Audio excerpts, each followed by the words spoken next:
ಎಲ್ಲರಿಗೂ ಬೆಳಗಿನ ಶುಭೋದಯಗಳು ಮಕ್ಕಳೇ. ಇವತ್ತು 10ನೇ ತರಗತಿಯ 3ನೇ ಅಧ್ಯಾಯವಾಗಿರ್ತಕ್ಕಂಥ 2 ಷರಾಕ್ಷರಗಳುಳ್ಳ ರೇಖಾತ್ಮಕ ಸಮೀಕರಣವನ್ನು ನಾವು ನೋಡೋಣ ಮಕ್ಕಳೇ. ಈಗಾಗಲೇ ನಾವು ಏಕಕಾಲಿಕ ರೇಖಾತ್ಮಕ ಸಮೀಕರಣವನ್ನು, ವರ್ಗ ಸಮೀಕರಣವನ್ನು ನಾವು 8 ಮತ್ತು 9ನೇ ತರಗತಿಯಲ್ಲಿ ಬಿಡಿಸೋದನ್ನು ಕಲ್ತಿದ್ದೀವಿ ಮಕ್ಕಳೇ. ಇಲ್ಲಿ 2 ಷರಾಕ್ಷರಗಳು ಇರ್ತಕ್ಕಂಥ ರೇಖಾತ್ಮಕ ಸಮೀಕರಣ ಅಂದಾಗ ನಾನು x+2 7 ಅಂತೇಳಿ ಬಂದಾಗ ನನಗೆ ಇಲ್ಲಿ ಒಂದೇ ಒಂದು ಷರಾಕ್ಷರ ಇರತಕ್ಕಂಥದ್ದು ಕಂಡು ಬರ್ತಾ ಇದೆ. ಹಾಗಾದರೆ 2 ಷರಾಕ್ಷರ ಅಂದಾಗ ನಾನು x ಮತ್ತು y ಅನ್ನ 2 ಷರಾಕ್ಷರಗಳನ್ನು ತೆಗೆದುಕೊಂಡು ಸಮೀಕರಣವನ್ನು ಬಿಡಿಸಬೇಕಾಗತ್ತೆ ಮಕ್ಕಳೇ. ಹಾಗಾದರೆ ಇಲ್ಲಿ ಒಂದು ವಿಚಿತ್ರವಾದ ಸನ್ನಿವೇಶಗಳನ್ನು ನಾವು ದಿನನಿತ್ಯದ ಜೀವನದಲ್ಲಿ ಕಾಣ್ತೀವಿ ಮಕ್ಕಳೇ. ಅಖಿಲ ಅಂತಕ್ಕಂಥ ಒಬ್ಬ ಹುಡುಗಿ ಒಂದು ಹಳ್ಳಿಗೆ ಹೋಗಿದ್ದಾಳೆ.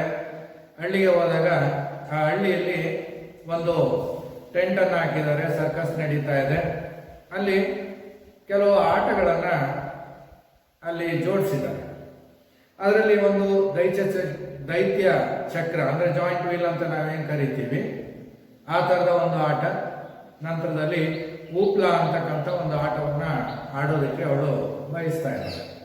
ಈ ದೈತ್ಯ ಚಕ್ರ ಆಟ ಆಡೋದಕ್ಕೆ ಪ್ರತಿ ಆಟಕ್ಕೆ 3 ರೂಪಾಯಿಯಂತೆ ಅವಳು ಹಣವನ್ನು ಕೊಡಬೇಕಾಗ್ತದೆ.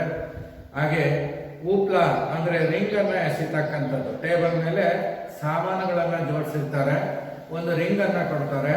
ಆ ರಿಂಗನ್ನು ನಾವು ಹಾಕಿದಾಗ ಆ ರಿಂಗು ಯಾವ ವಸ್ತುವಿನ ಮೇಲೆ ಸಂಪೂರ್ಣವಾಗಿ ಕವರ್ ಆಗುತ್ತೆ ಆ ವಸ್ತುವನ್ನು ನಿಮಗೆ ಕೊಡ್ತಾರೆ. ಇದನ್ನು ಊಪ್ಲಾ ಆಟ ಅಂತೇಳಿ ಕರಿತೀವಿ.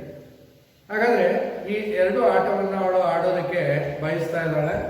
ಹಾಗಾದರೆ ಅವಳು ಆಡ್ತಕ್ಕಂಥ ಆಟ ಏನಿದೆ ಅಂದರೆ ಊಪ್ಲಾ ಆಟ ಏನಿದೆ ಮತ್ತು ಜಾಯಿಂಟ್ ವೀಲ್ನಲ್ಲಿ ಆಡ್ತಕ್ಕಂಥ ಆಟ ಏನಿದೆ, ದೈತ್ಯ ಚಕ್ರದಲ್ಲಿ ಆಡ್ತಕ್ಕಂಥ ಆಟ. ಈ ಊಪ್ಲಾ ಆಟವನ್ನು ಅವಳು ದೈತ್ಯ ಚಕ್ರದಲ್ಲಿ ಸವಾರಿ ಮಾಡ್ತಕ್ಕಂಥ ಆಟಕ್ಕೆ ಹೋಲಿಕೆ ಮಾಡಿದಾಗ ಅದರ ಅರ್ಧದಷ್ಟು ಆಟವನ್ನು ಊಪ್ಲಾ ಆಟವನ್ನು ಆಡ್ತಾಳೆ. ಅಂದರೆ ದೈತ್ಯ ಚಕ್ರದಲ್ಲಿ ಸವಾರಿ ಮಾಡ್ತಕ್ಕಂಥ ಆಟಕ್ಕಿಂತ ಅರ್ಧದಷ್ಟು ಆಟವನ್ನು ಊಪ್ಲಾ ಆಟವನ್ನು ಆಡ್ತಾಳೆ. ಹಾಗಾದರೆ ಈ 2 ಆಟಗಳನ್ನು ಅವಳು ಆಡೋದಕ್ಕೆ 20 ರೂಪಾಯಿಗಳನ್ನು ಖರ್ಚು ಮಾಡ್ತಾಳೆ. ಹಾಗಾದರೆ ಅವಳು ದೈತ್ಯ ಚಕ್ರದಲ್ಲಿ ಎಷ್ಟು ಸವಾರಿಗಳನ್ನು ಮಾಡಿದ್ಲು ಅಥವಾ ಊಪ್ಲಾ ಆಟವನ್ನು ಎಷ್ಟು ಬಾರಿ ಆಡಿದ್ಲು, ಹಾಗಾದರೆ ಅವಳು ಆ ಆಟಕ್ಕೆ ಎಷ್ಟು ಹಣವನ್ನು ಕೊಟ್ಟಳು ಅಂತಕ್ಕಂಥ ಒಂದು ಸನ್ನಿವೇಶ ಇಲ್ಲಿ ಎದುರಾಗುತ್ತೆ ಮಕ್ಕಳೇ. ಹಾಗಾದರೆ ಈ ಸನ್ನಿವೇಶವನ್ನು ನಾನು ಬಿಡಿಸ್ಬೇಕು. ಹಾಗಾದರೆ ಈ ಸನ್ನಿವೇಶವನ್ನು ಬಿಡಿಸೋದಕ್ಕೆ 2 ಸಮೀಕರಣಗಳನ್ನು ನಾವು ಬರ್ಕೊಳ್ತಾ ಹೋಗ್ತೀವಿ ಮಕ್ಕಳೇ. ಈಗ ಅಖಿಲ ಆಡ್ತಕ್ಕಂಥ ಆಟ ಏನಿದೆ ಅಂದರೆ ಮೊದಲನೇದಾಗಿ ನಾವು ನೋಡ್ತಕ್ಕಂಥದ್ದು ದೈತ್ಯ ಚಕ್ರದಲ್ಲಿ ಆಡ್ತಕ್ಕಂಥದ್ದು. ದೈತ್ಯ ಚಕ್ರದಲ್ಲಿ ಆಟವಾಡುವ ಸಂಖ್ಯೆ x ಆಗಿರಲಿ ಅಂತ ಇಟ್ಕೊಳ್ಳೋಣ. x ಆಗಿರಲಿ ಅಂತ ಅನ್ಕೊಳ್ಳೋಣ. ಆಗಲೇ ಊಪ್ಲಾ ಆಟವನ್ನು ಆಡೋದಕ್ಕೆ, ಊಪ್ಲಾ ಆಟವನ್ನು ಆಡುವ ಸಂಖ್ಯೆ y ಆಗಿರಲಿ ಅಂತ ಅನ್ಕೊಳ್ಳೋಣ. ಹಾಗಾದರೆ ನಾನು 2 ಸಮೀಕರಣಗಳನ್ನು ಈ ಸಂದರ್ಭದಲ್ಲಿ ಬರ್ಕೋಬಹುದು.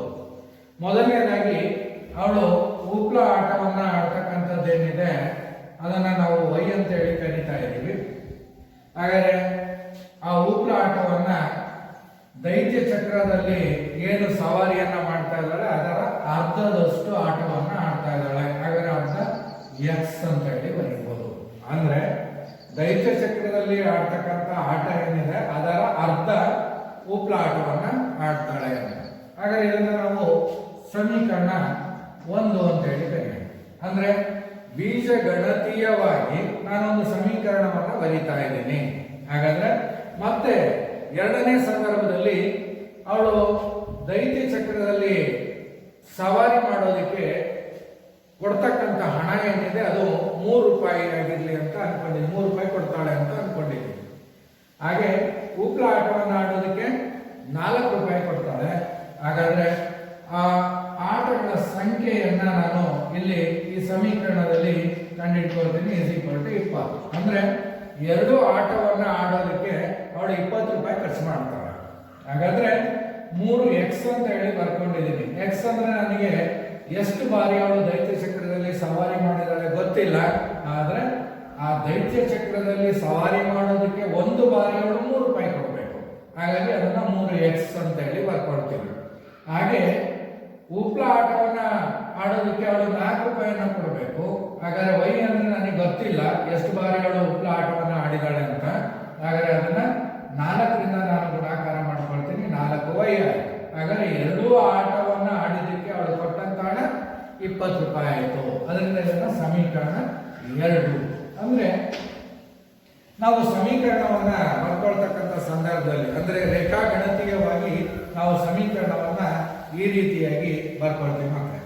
ಹಾಗಾದ್ರೆ ಇಲ್ಲಿ ಬರ್ತಕ್ಕಂಥ ಈ ಸಮಸ್ಯೆಯನ್ನ ನಾವು ನಕ್ಷೆಯ ರೂಪದಲ್ಲಿ ಅಂದ್ರೆ ಒಂದು ರೇಖಾಗಣಿತೀಯವಾಗಿ ಬರ್ಕೊಂಡಾಗ ಅಂದ್ರೆ ರೇಖಾಗಣಿತೀಯವಾಗಿ ನಾನು ಈ ಲೆಕ್ಕವನ್ನ ಬಿಡಿಸ್ಬೇಕಾಗ್ತದೆ. ಹಾಗಾದ್ರೆ ಬೀಜಗಣಿತೀಯವಾಗಿ ಮತ್ತು ರೇಖಾಗಣಿತೀಯವಾಗಿ ಎರಡು ಸಂದರ್ಭದಲ್ಲಿ ಹೇಗೆ ಈ ಲೆಕ್ಕವನ್ನ ಬಿಡಿಸ್ಬೇಕು ಅಂತಕ್ಕಂಥದ್ದನ್ನ ಮುಂದಿನ ಹಂತದಲ್ಲಿ ನಾವು ತಿಳ್ಕೊಳ್ಳೋಣ ಮಕ್ಕಳು. ಈಗ ನಮಗೆ ಬೇಕಾಗಿರ್ತಕ್ಕಂಥದ್ದು 2 ಚರಾಕ್ಷರವನ್ನು ಹೊಂದಿರತಕ್ಕಂಥ ಒಂದು ರೇಖಾತ್ಮಕ ಸಮೀಕರಣ. ಈ ಆಟದಲ್ಲಿ ನಾವು 2 ಚರಾಕ್ಷರಗಳನ್ನ ಬಳಕೆ ಮಾಡಿಕೊಂಡ್ವಿ, x ಮತ್ತೆ y ಅಂತಕ್ಕಂಥ 2 ಚರಾಕ್ಷರಗಳನ್ನ. ಹಾಗಾದ್ರೆ ನಾನೀಗ ax + by + c ಅಂತ ಹೇಳಿ ಬರೆದ್ರೆ 2 ಚರಾಕ್ಷರವನ್ನ ಹೊಂದಿರತಕ್ಕಂಥ ರೇಖಾತ್ಮಕ ಸಮೀಕರಣ ಅಂತೇಳಿ ಕರಿತೀನಿ.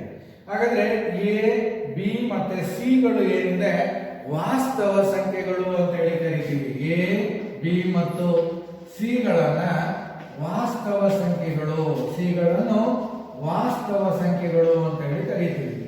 ವಾಸ್ತವ ಸಂಖ್ಯೆಗಳು ಅಥವಾ ವಾಸ್ತವಿಕ ಸಂಖ್ಯೆಗಳು ಅಂತ ಕೂಡ ಕರೀತಾರೆ. ಹಾಗಾದ್ರೆ ವಾಸ್ತವ ಸಂಖ್ಯೆಗಳು.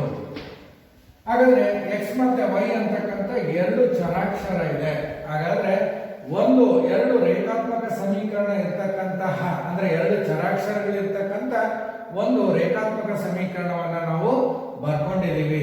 ಹಾಗಾದ್ರೆ a b c ವಾಸ್ತವ ಸಂಖ್ಯೆಗಳು ಆದಾಗ ಈ a ಮತ್ತೆ b ಗಳು 0 ಆಗಿರಬಾರ್ದು ಅಂತ ಹೇಳಿ ಕರಿತೀವಿ. ಅಂದ್ರೆ a ಮತ್ತೆ b 0 ಆಗಿರಬಾರ್ದು. ಹಾಗಾದ್ರೆ a ಮತ್ತು b ಗಳು 0 ಆಗಿರಬಾರ್ದು. ಹಾಗಾದ್ರೆ 0 ಆದ್ರೆ ಏನಾಗ್ಬಿಡುತ್ತೆ?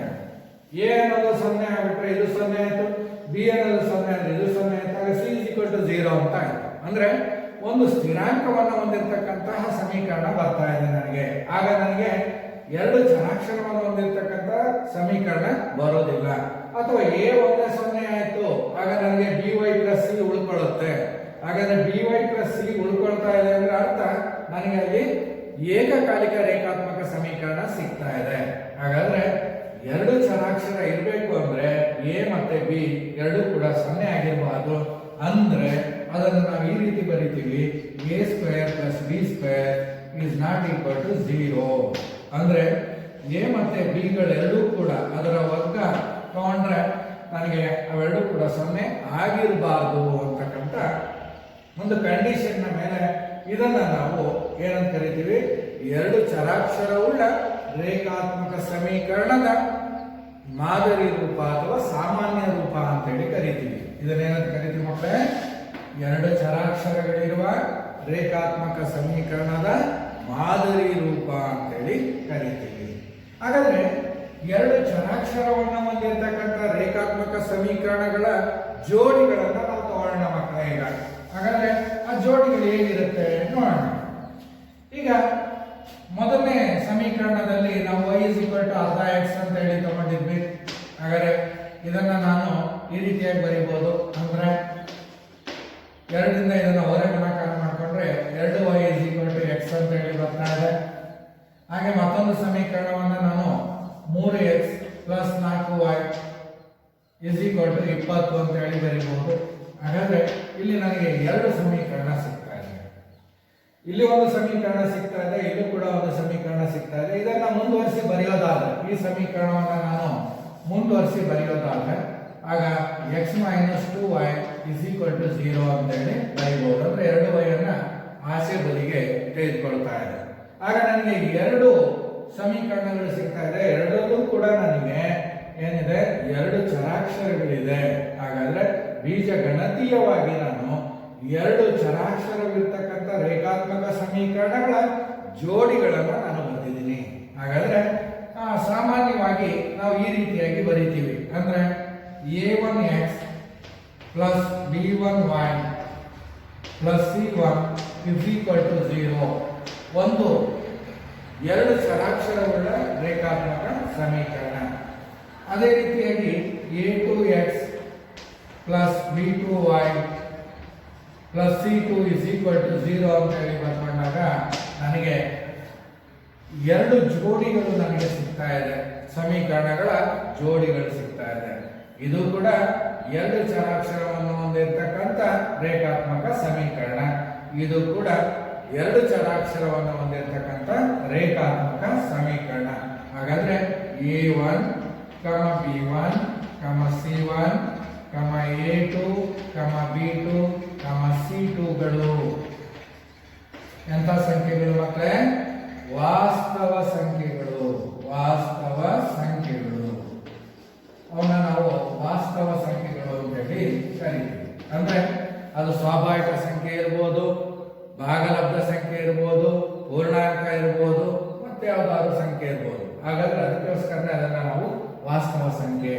ಹಾಗಾದ್ರೆ a1, b1, c1 ಹಾಗೆ a2, b2 ಮತ್ತೆ c2ಗಳನ್ನ ನಾವು ವಾಸ್ತವ ಸಂಖ್ಯೆ ಅಂತ ಹೇಳಿ ಕರೆದ್ರೆ a1² plus b1² ≠ 0 ಹಾಗೆ a2² plus b2² ≠ 0. ಎರಡೂ ಸಮೀಕರಣ, ಮೊದಲನೇ ಸಮೀಕರಣದಲ್ಲಿ a1 ಮತ್ತೆ b1 ಅಂದ್ರೆ a1 ಮತ್ತೆ b1 0 ಆಗಬಾರ್ದು. ಹಾಗಾದ್ರೆ a1² plus b1² ≠ 0 ಅಂತ ಹೇಳಿ ಬರೀಬಹುದು. ಹಾಗೆ ಎರಡನೇ ಸಮೀಕರಣದಲ್ಲಿ a2 ಮತ್ತೆ b2 0 ಆಗಬಾರ್ದು. ಅದರಿಂದ a2x ಅಂತ ಏನಿದೆ ಪ್ಲಸ್ b2y ಅಂತ ಏನಿದೆ ಪ್ಲಸ್ c2 ಅಂತ ಏನಿದೆ, ಇಲ್ಲಿ ಎರಡು ಚರಾಕ್ಷರ ಇರ್ತಕ್ಕಂಥ ಸಮೀಕರಣ ಇದೆ.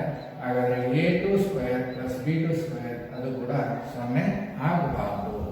ಈ ಎರಡು ಜೋಡಿಗಳನ್ನ ನಾವು ಗಮನಿಸಿದ್ರೆ, ಇವೆರಡನ್ನ ನಾವು ನೋಡಿದಾಗ ಎರಡು ಚರಾಕ್ಷರವನ್ನು ಹೊಂದಿರತಕ್ಕಂಥ ರೇಖಾತ್ಮಕ ಸಮೀಕರಣಗಳ ಜೋಡಿಗಳು ಅಂತೇಳಿ ಕರಿತೀವಿ. ಅವುಗಳನ್ನ ನಾವು ಈ ರೀತಿಯಾಗಿ ಕೊಡ್ತೀವಿ. ಅಂದ್ರೆ ಬೀಜಗಣಿತೀಯವಾಗಿ ನಾನು ಹೇಗೆ ಬರೀಬಹುದು ಸಮೀಕರಣವನ್ನ ಅಂದ್ರೆ ದಿನನಿತ್ಯದ ಜೀವನದಲ್ಲಿ ನಾವು ಇಂತಹ ಘಟನೆಗಳನ್ನ ಹಲವು ನೋಡ್ತೀವಿ. ಅಖಿಲ ಎದುರಿಸಿದಂತಹ ಘಟನೆಗಳು ಹಲವು ಘಟನೆಗಳನ್ನ ನಾವು ನೋಡ್ತೀವಿ ಅಲ್ವಾ.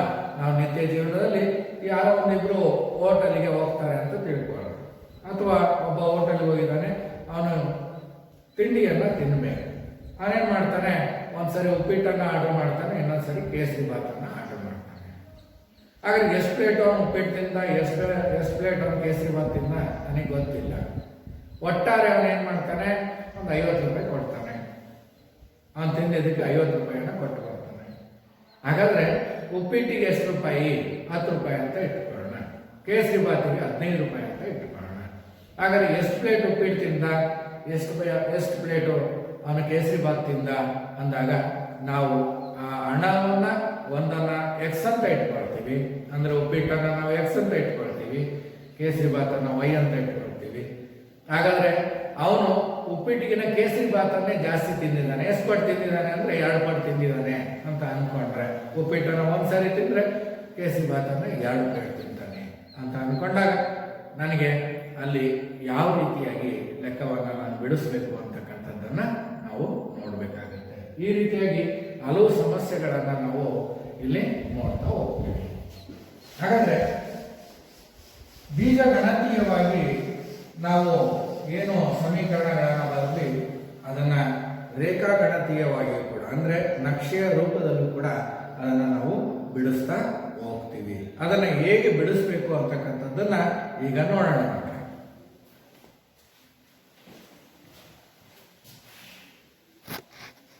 ಚಕ್ರದಲ್ಲಿ ಅವಳು ಒಂದು ಬಾರಿ ಸವಾರಿ ಮಾಡಿದ್ರೆ ಅಂದ್ರೆ ಎಕ್ಸಿಗೆ ನಾನು ಒಂದನ್ನ ಆದೇಶ ಮಾಡಿದ್ರೆ, ಹಾಗೆ ವೈಗೂ ಕೂಡ ನಾನು ಒಂದನ್ನ ಆದೇಶ ಮಾಡಿದ್ರೆ, ಆಗ ನನಗೆ ಇದನ್ನ ಎಕ್ಸ್ ಕಾಮ ವೈ ಇದನ್ನ ನಾವು 1, 1 ಅಂತ ಹೇಳಿ ಬರೀತೀವಿ. ಅಂದ್ರೆ ಈ ಎರಡು ನಕ್ಷೆಗಳು ನಾನು ಗ್ರಾಫ್ನಲ್ಲಿ ಹಾಕೊಂಡಾಗ ಅವೆರಡು ನಕ್ಷೆಗಳಿಗೆ ಒಂದು ಪರಿಹಾರ ಗಣ ಇದೆ ಅಂತ ನಾವು ಕರಿತೀವಿ. ಅಂದ್ರೆ 1 ಮತ್ತೆ 1 ಅನ್ನೋದು ಅದರ ಪರಿಹಾರ ಅಂತ ಹೇಳಿ ನಾವು ತಗೊಂಡ್ರೆ, ಅಂದ್ರೆ ಇವೆರಡೂ ಕೂಡ ಈ ಒಂದು ರೇಖಾತ್ಮಕ ಸಮೀಕರಣಗಳೇನಿದೆ ಆ ಸಮೀಕರಣದ ಮೇಲಿನ ಬಿಂದುಗಳು ಆಗಿರುತ್ತೆ. ಅಂದ್ರೆ ಆ ಸಮೀಕರಣದ ಮೇಲೆ ಬರ್ತಕ್ಕಂತಹ ಬಿಂದು ಆಗಿರುತ್ತೆ. ಹಾಗಾದ್ರೆ ಈ ರೇಖಾತ್ಮಕ ಸಮೀಕರಣಗಳು ಏನಿದೆ ಅಂದ್ರೆ ಎರಡು ಚರಾಕ್ಷರವನ್ನು ಹೊಂದಿರತಕ್ಕಂಥ ರೇಖಾತ್ಮಕ ಸಮೀಕರಣಗಳೇನಿದೆ, 3 ರೀತಿಯಲ್ಲಿ ಈ ಸಮೀಕರಣ ನಮಗೆ ಕಾಣಿಸ್ಕೊಳ್ತದೆ. ಹೇಗೆ ನಕ್ಷೆಯಲ್ಲಿ ನಾನು ಗುರುತಿಸಿದಾಗ 3 ವಿಧದಲ್ಲಿ ಅದು ಕಾಣಿಸುತ್ತೆ ನೋಡೋಣ. ಅಂದ್ರೆ ಮೊದಲನೇದಾಗಿ ಎರಡು ರೇಖೆಗಳು ಒಂದನ್ನೊಂದು ಒಂದು ಬಿಂದುವಿನಲ್ಲಿ ಛೇದಿಸಬಹುದು. ಅಂದ್ರೆ ಎರಡು ರೇಖಾತ್ಮಕ ಸಮೀಕರಣಗಳನ್ನು ತಗೊಂಡಾಗ ಒಂದು ಸಮೀಕರಣ ಇದಾಗಿದ್ರೆ ಇನ್ನೊಂದು ಸಮೀಕರಣ ಇದಾಗಿರುತ್ತೆ. ಆಗ ಅದು ಒಂದು ಬಿಂದುವಿನಲ್ಲಿ ಛೇದಿಸೋದಕ್ಕೆ ಸಾಧ್ಯತೆ ಇದೆ. ನಂತರದಲ್ಲಿ ಎರಡು ರೇಖಾತ್ಮಕ ಸಮೀಕರಣಗಳು ಒಂದನ್ನೊಂದು ಛೇದಿಸುವುದಿಲ್ಲ. ಹಾಗಾದ್ರೆ ಎರಡು ರೇಖಾತ್ಮಕ ಸಮೀಕರಣಗಳು ಒಂದನ್ನೊಂದು ಛೇದಿಸದೆ ಇದ್ರೆ ಆಗ ಎರಡು ರೇಖೆಗಳು ಏನಾಗಿರುತ್ತೆ, ಸಮಾಂತರ ಸರಳ ರೇಖೆಗಳಾಗಿರುತ್ತೆ. ಅಂದ್ರೆ ಎರಡನೇ ಹಂತದಲ್ಲಿ ಅವು ಸಮಾಂತರ ಸರಳ ರೇಖೆಗಳು ಆಗಿರಬಹುದು. ಮೂರನೇ ಹಂತಕ್ಕೆ ನಾವು ಹೋಗೋದಾದ್ರೆ ಒಂದು ರೇಖೆಯ ಮೇಲೆ ಮತ್ತೊಂದು ರೇಖೆ ಅದರ ಮೇಲೇನೆ ಇದೆ. ಹಾಗಾದ್ರೆ ಒಂದು ರೇಖೆಯು ಮತ್ತೊಂದು ರೇಖೆಯ ಮೇಲೆ ಪರಸ್ಪರ ಐಕ್ಯವಾಗುತ್ತೆ. ಹಾಗಾದ್ರೆ ಇಲ್ಲಿ ಪರಿಹಾರ ಇದೆ. ಹಾಗಾದ್ರೆ ಇಲ್ಲಿ ಒಂದು ಪರಿಹಾರ ಇದೆ, ಇಲ್ಲಿ ಪರಿಹಾರ ಇಲ್ಲ. ಇದರ ಬಗ್ಗೆ ನಾವು ಮುಂದಿನ ತರಗತಿಯಲ್ಲಿ ತಿಳ್ಕೊಳ್ತೀವಿ ಮಕ್ಕಳೇ. ಹಾಗಾದ್ರೆ ಇವತ್ತಿನ ತರಗತಿಯಲ್ಲಿ ನಾವು ಈ 3 ವಿಧಗಳಲ್ಲಿ ಹೇಗೆ ನಾನು ಗ್ರಾಫ್ನಲ್ಲಿ ಗುರುತಿಸಿಕೊಂಡಾಗ ಆ ರೇಖೆಗಳು ಸಂಧಿಸುತ್ತೆ ಅಂತಕ್ಕಂಥದ್ದನ್ನ ಬೀಜಗಣತೀಯವಾಗಿ ಮತ್ತೆ ರೇಖಾಗಣತೀಯವಾಗಿ ಎರಡೂ ವಿಧದಲ್ಲಿ ನಾವು ತಿಳ್ಕೊಳ್ಳೋಣ. ಈಗ ಅಖಿಲ ಆಡಿದಂತಹ ಆಟದ ಉದಾಹರಣೆ ಏನಿದೆ ಅದನ್ನೇ ನಾವು ಗ್ರಾಫ್ನಲ್ಲಿ ತಗೊಳ್ಳೋಣ. ಹಾಗಾದ್ರೆ ಮೊದಲನೇದಾಗಿ ನಾವು ಮೊದಲನೇ ಸಮೀಕರಣವನ್ನ ನಾವು ಬದಲಾಯಿಸ್ಕೊಂಡ್ವಿ. y = ಅರ್ಧ x ಅನ್ನ ಬದಲಾಯಿಸ್ಕೊಂಡು ಬರೆದ್ವಿ. ಏನಂತ ಬರೆದ್ವಿ, x - 2y = 0 ಅಂತ ಹೇಳಿ. ಹಾಗಾದ್ರೆ x - 2y = 0 ಅಂತಕ್ಕಂತಹ ಸಮೀಕರಣವನ್ನ ನಾವೇನ್ ಮಾಡೋಣ, ಈಗ ಬಿಡಿಸೋಣ. ಒಂದು ಕೋಷ್ಟಕವನ್ನ ತಯಾರು ಮಾಡ್ಕೊಳ್ಳೋಣ. ಹಾಗಾದ್ರೆ ಒಂದು ಕೋಷ್ಟಕವನ್ನ ತಯಾರು ಮಾಡ್ತಕ್ಕಂಥ ಸಂದರ್ಭದಲ್ಲಿ ಗಮನಿಸಿ, ಎರಡು ಬೆಲೆಗಳನ್ನ ಕೊಟ್ರೆ ಸಾಕು. ಹಾಗಾದ್ರೆ ಒಂದನ್ನ x ಅನ್ಕೊಳ್ಳೋಣ, ಮತ್ತೊಂದನ್ನ y ಅಂತ ಅನ್ಕೊಳ್ಳೋಣ. 2 ಅಥವಾ 3 ಬೆಲೆಗಳನ್ನ ಕೊಟ್ರೆ ಸಾಕು. ಈಗ ನನಗೆ x - 2y = 0 ಇದೆ, x - 2y = 0 ಇದೆ. x ಗೆ ನಾನು 0 ಕೊಟ್ರೆ, ಆಗ ನನಗೆ 0 - 2y = 0 ಆಯಿತು. ಹಾಗಾದ್ರೆ y = 0/-2 ಆಯಿತು. ಅದಕ್ಕೆ y = 0 ಯಾವುದೇ ಸಂಖ್ಯೆಯಿಂದ ಭಾಗಿಸಿದ್ರೆ 0ನೇ ಬರುತ್ತೆ. ಹಾಗಾದ್ರೆ y ಬೆಲೆಯೂ ಕೂಡ 0 ಆಗುತ್ತೆ. ಹಾಗೆ ಮತ್ತೆ ಈಗ ಬೆಲೆಯನ್ನು ಕೊಡೋಣ. x ಗೆ ನಾನು 1 ಆದೇಶ ಮಾಡಿದ್ದೆ. ಆಗ 1 - 2y = 0. ಒಂದನ್ನು ಆಚೆ ಕಳಿಸ್ರಿ, -2y = -1 ಆಯ್ತು. ಹಾಗಾದ್ರೆ ಎರಡು ಕಡೆ ಮೈನಸ್ ಇದೆ, ಬಿಟ್ಬಿಡ್ರಿ. y = 1/2 ಆಯ್ತು. ಹಾಗಾದ್ರೆ y = 1/2 ಅಂದ್ರೆ 0.5 ಅರ್ಧ. ಹಾಗಾದ್ರೆ 0.5 ಅಂತ ಹೇಳಿ ಬರ್ತದೆ. ಈಗ ನನಗೆ ಇನ್ನೊಂದು ಬೇಕು ಅಂದಾಗ ನಾನು ಇಲ್ಲಿ ಬೆಲೆಯನ್ನು ಆದೇಶ ಮಾಡ್ಕೊಳ್ತೀನಿ, 2 ಅಂತ ಹೇಳಿ ಹಾಕೊಳ್ತೀನಿ. ಹಾಗಾದ್ರೆ ಇದೇ ಸಮೀಕರಣಕ್ಕೆ ಎಕ್ಸ್ ಇರೋ ಜಾಗದಲ್ಲಿ 2 ಆದೇಶ ಮಾಡ್ತಾರೆ. ಹಾಗಾದ್ರೆ 2 ಮೈನಸ್ 2y ಈಕ್ವಲ್ಸ್ 0 ಆಯ್ತು. Minus 2y is equal to 2 ಆಚೆ ಕಳಿಸ್ಬಿಡ್ರಿ, ಮೈನಸ್ 2 ಆಯ್ತು. ಹಾಗಾದ್ರೆ y ಇಸ್ ಈಕ್ವಲ್ ಟು 2/2 ಆಯ್ತು. ಯಾಕಂದ್ರೆ ಎಲ್ಲರ ಕಡೆ ಮೈನಸ್ ಇದೆ, ಬಿಟ್ಬಿಡ್ರಿ. ಹಾಗಾದ್ರೆ ಹೊಡೆದಾಕಿದಾಗ 2 y ಇಸ್ ಈಕ್ವಲ್ ಟು 1. ಹಾಗಾದ್ರೆ ಈ ಸಮೀಕರಣವನ್ನ ನಾನು ಈಗ ಸಮೀಕರಣವನ್ನ ಬಿಡಿಸಿದ್ವಿ, ಪರಿಹಾರ ಬಂದಿದೆ, ಅದನ್ನ ನಾವು ಇದ್ರ ಮೇಲೆ ಗುರುತಿಸೋಣ ಗ್ರಾಫ್ನಲ್ಲಿ. ಹಾಗಾದ್ರೆ ಮೊದಲನೇದು 0 0 ಇದೆ. ಹಾಗಾದ್ರೆ ಅದನ್ನ ನಾವು 2 ನಕ್ಷೆಗಳು x ಅಕ್ಷ ಮತ್ತೆ y ಅಕ್ಷವನ್ನು ತಗೊಂಡಿದ್ದೀವಿ. ಪ್ರತಿಯೊಂದನ್ನು ಕೂಡ 1 ಸೆಂಟಿಮೀಟರ್ ಇಸ್ ಈಕ್ವಲ್ ಟು 1 ಮೂಲಮಾನ ಅಂತ ತಗೊಂಡಿದ್ದೀವಿ. ಹಾಗಾದ್ರೆ ಇದನ್ನ ನಾನು 0, 0 ಅಂತ ಹೇಳಿ ಬರೀತೀನಿ. ಎರಡನೇದಾಗಿ x ಬೆಲೆ 1 ಇದೆ, y ಬೆಲೆ 0.5 ಇದೆ. x ಬೆಲೆ 1, 0.5 ಅಂದ್ರೆ 1 2 3 4 5 0.5. ಹಾಗಾದ್ರೆ ಇಲ್ಲಿ 1 ಇದೆ. ಹಾಗಾದ್ರೆ ಇದನ್ನ ನಾವು 1, 0.5 ಅಂತ ಹೇಳಿ ತಗೊಳ್ಳಿ. ನಂತರ x ಗೆ ನಾನು 2 ಅನ್ನು ಕೊಟ್ಟರೆ y ಬೆಲೆ 1 ಬರ್ತಾ ಇದೆ. ಹಾಗಾದ್ರೆ x ಗೆ 2 ಅನ್ನು ಕೊಟ್ಟರೆ y ಗೆ 1 ಬರ್ತಾ ಇದೆ. ಅದರಿಂದ ಇದನ್ನ 2, 1 ಅಂತ ಹೇಳಿ ಬರೀ. ಇದನ್ನ ಈ ಗ್ರಾಫ್ ಅನ್ನ ಹೇಳ್ಕೊಂಡು ಬರೋಣ, ಸೇರಿಸೋಣ. ಅದನ್ನ ಗ್ರಾಫ್ ಅನ್ನ ಆ ಬಿಂದುಗಳನ್ನ ಸೇರಿಸಿ, ಆ ಬಿಂದುಗಳನ್ನ ಸೇರಿಸಿದಾಗ ನನಗೊಂದು ಸರಳ ರೇಖೆ ಬರ್ತಾ ಇದೆ. ಆ ರೇಖೆಯನ್ನ ಸೇರಿಸಿದಾಗ ನನ್ನೊಂದು ಸರಳ ರೇಖೆ ಬರ್ತಾ ಇದೆ. ಈ ನಕ್ಷೆಯ ಹೆಸರೇನು? y ಇಸ್ ಈಕ್ವಲ್ ಟು ಅರ್ಧ x. ಹಾಗಾದ್ರೆ ಈ ಒಂದು ಗ್ರಾಫ್ ಅನ್ನ ನಾನು ಏನು ಹೇಳಿದೆ, ಇದರ ಬೆಲೆ y ಇಸ್ ಈಕ್ವಲ್ ಟು ಅರ್ಧ x ಆಯ್ತು. ಹಾಗಾದ್ರೆ ಮತ್ತೊಂದು ಸಮೀಕರಣ ನಮ್ಮ ಹತ್ರ ಇದೆ. ಎರಡನೇ ಸಮೀಕರಣಕ್ಕೆ ನಾವು ಹೋಗೋಣ. 3x + 4y is equal to 20. ಏನು ಅಖಿಲ ಆಟ ಆಡಿದಾಳೆ ಅದೇ ಲೆಕ್ಕವನ್ನ ನಾವಿಲ್ಲಿ ಬಿಡಿಸ್ತಾ ಇದ್ದೀವಿ. y is equal to 20. 3x + 4y = 20. ಈಗ ಇದನ್ನು y ಗೆ ಬದಲಾಯಿಸಿಕೊಳ್ಳೋಣ. 4y is equal to 20 minus 3x ಆಗಿದೆ.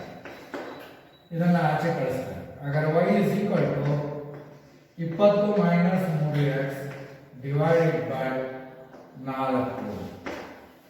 x ಗೆ ನಾನು ಬೆಲೆಯನ್ನು ಕೊಟ್ಟು y ಬೆಲೆಯನ್ನು ನಾನು ಕಂಡುಹಿಡಿಕೊಳ್ಳೋದಕ್ಕೆ ಸಮೀಕರಣವನ್ನ y ಗೆ ನಾನು ಬದಲಾಯಿಸಿಕೊಂಡಿದ್ದೀನಿ. ಹಾಗಾದ್ರೆ ಇಲ್ಲೂ ಕೂಡ ಕೋಷ್ಟಕವನ್ನ ರಚನೆ ಮಾಡ್ಕೊಳ್ಳೋಣ. 3 ಬಿಂದುಗಳನ್ನು ಕಂಡುಹಿಡ್ಕೊಂಡ್ರೆ ಸಾಕಾಗುತ್ತೆ. ಈಗ ಮೊದಲನೇದು ನಾನು x ಗೆ 0 ಕೊಟ್ಟರೆ, x ಗೆ 0 ಕೊಟ್ಟರೆ 20 ಮೈನಸ್ 3 ಇಂಟು 0 ಡಿವೈಡೆಡ್ ಬೈ 4 ಆಯಿತು. ಹಾಗಾದ್ರೆ 3 ಇಂಟು 0 ಅಂದ್ರೆ 3 ಆಯಿತು. ಹಾಗಾದ್ರೆ 3 0ಗೆ 0, 20ರಲ್ಲಿ 0 ಕಳೆದ್ರೆ 20 ಬೈ 4 ಆಯಿತು. ಹಾಗಾದ್ರೆ 4 ಅಂದ್ರೆ 4 ಇಲ್ಲೇ. ಹಾಗಾದ್ರೆ y ಬೆಲೆ 5 ಆಗ್ತಾ ಇದೆ. Next y is equal to, ಈಗ ನಾನು ಇಲ್ಲಿ 1 ಅನ್ನ ಕೊಟ್ಟರೆ 3 ಅಂದ್ರೆ 3 ಆಗುತ್ತೆ. 20ರ 3 ಕಳೆದ್ರೆ 17 ಆಗುತ್ತೆ. 4ರಿಂದ ಅದು ಭಾಗ ಆಗೋದಿಲ್ಲ, ಅದಕ್ಕೆ 1 ಅನ್ನ ಕೊಡೋ ಬೇಡ. ನಾವು ಪೂರ್ಣಾಂಕ ಬರ್ತಕ್ಕಂಥ ಸಂಖ್ಯೆಯನ್ನು ತಗೊಳ್ಳೋಣ. 2 ಅನ್ನ ಕೊಟ್ಟರೆ 3 2 6 ಆಯಿತು. 20ರಲ್ಲಿ 6 ಅನ್ನ ಕಳೆದ್ರೆ 14 ಆಗಿಬಿಡುತ್ತೆ. ಅದು 4ರಿಂದ ಭಾಗ ಆಗಲ್ಲ, ಬೇಡ. ಹಾಗಾದ್ರೆ ನಾನಿಲ್ಲಿ 3 ಅನ್ನ ಕೊಟ್ಟರೆ 3 3 9 ಆಯಿತು. 20ರಲ್ಲಿ 9 ಅನ್ನ ಕಳೆದ್ರೆ 11 ಆಗುತ್ತೆ. ಅದು ಕೂಡ 4ರಿಂದ ಭಾಗ ಆಗಲ್ಲ, ಬೇಡ. ನಂತರ 4 ಅನ್ನ ಕೊಡೋಣ. 3 4 12. 20ರಲ್ಲಿ 12 ಅನ್ನ ಕಳೆದ್ರೆ 8 ಬರುತ್ತೆ. ಹಾಗಾದ್ರೆ ನಾನು 4 ಅನ್ನ ಕೊಡಬಹುದು. ಹಾಗಾದ್ರೆ 20 ಮೈನಸ್ 3 ಇಂಟು 4 ಡಿವೈಡೆಡ್ ಬೈ 4. ಹಾಗಾದ್ರೆ 20 ಮೈನಸ್ 3 4 12 ಡಿವೈಡೆಡ್ ಬೈ 4. 20ರಲ್ಲಿ 12 ಅನ್ನ ಕಳೆದ್ರೆ 8 ಡಿವೈಡೆಡ್ ಬೈ 4. ಹಾಗಾದ್ರೆ 4 ಅಂದ್ರೆ 4 ಅಲ್ಲಿಗೆ 2. 2ಅನ್ನ ಕಂಡುಹಿಡ್ಕೊಂಡಿದ್ದೀವಿ, ಸಾಕಾಗುತ್ತೆ. ಈ 2ಅನ್ನ ನಾವು ಗ್ರಾಫ್ನಲ್ಲಿ ತೋರಿಸೋಣ. 0 ಮತ್ತೆ 5, x ಬೆಲೆ 0, y ಬೆಲೆ 5, y ಬೆಲೆ 5. ಹಾಗಾದ್ರೆ x ಬೆಲೆ 0, y ಬೆಲೆ 5. ಹಾಗಾದ್ರೆ ಅದು y ಅಕ್ಷದ ಮೇಲೆ ಆ ಬಿಂದು ಬರುತ್ತೆ ಅಂತ ಗೊತ್ತಿದೆ. ಇನ್ನ 4,2 x ಬೆಲೆ 4 ಇದೆ, y ಬೆಲೆ 2 ಇದೆ. ಗ್ರಾಫ್ ಅನ್ನು ಗುರುತಿಸಬೇಕಾದ್ರೆ ಪೆನ್ಸಿಲ್ ಅನ್ನ ಇಲ್ಲಿ ಇಟ್ಕೊಳ್ರಿ ಮಕ್ಕಳೇ. x ಬೆಲೆ 4, 1 2 3 4, y ಬೆಲೆ 2 ಇದೆ. ಹಾಗಾದ್ರೆ 1 2, y ಬೆಲೆ 2 ಇಲ್ಲಿ ಬರ್ತಾ ಇದೆ. ಇದನ್ನ ಗುರುತಿಸೋಣ. 4, 2, 4, 2 ಅಲ್ವಾ ಮಕ್ಕಳೇ? ಈಗ ಗ್ರಾಫ್ ಅನ್ನ ಹೇಳಿದ್ಬಿಡೋಣ, ಕೂಡಿಸೋಣ. ಅವೆರಡನ್ನು ನೋಡಿ ಮಕ್ಕಳೇ, ಕೂಡಿಸ್ತಾ ಇದ್ದೀನಿ.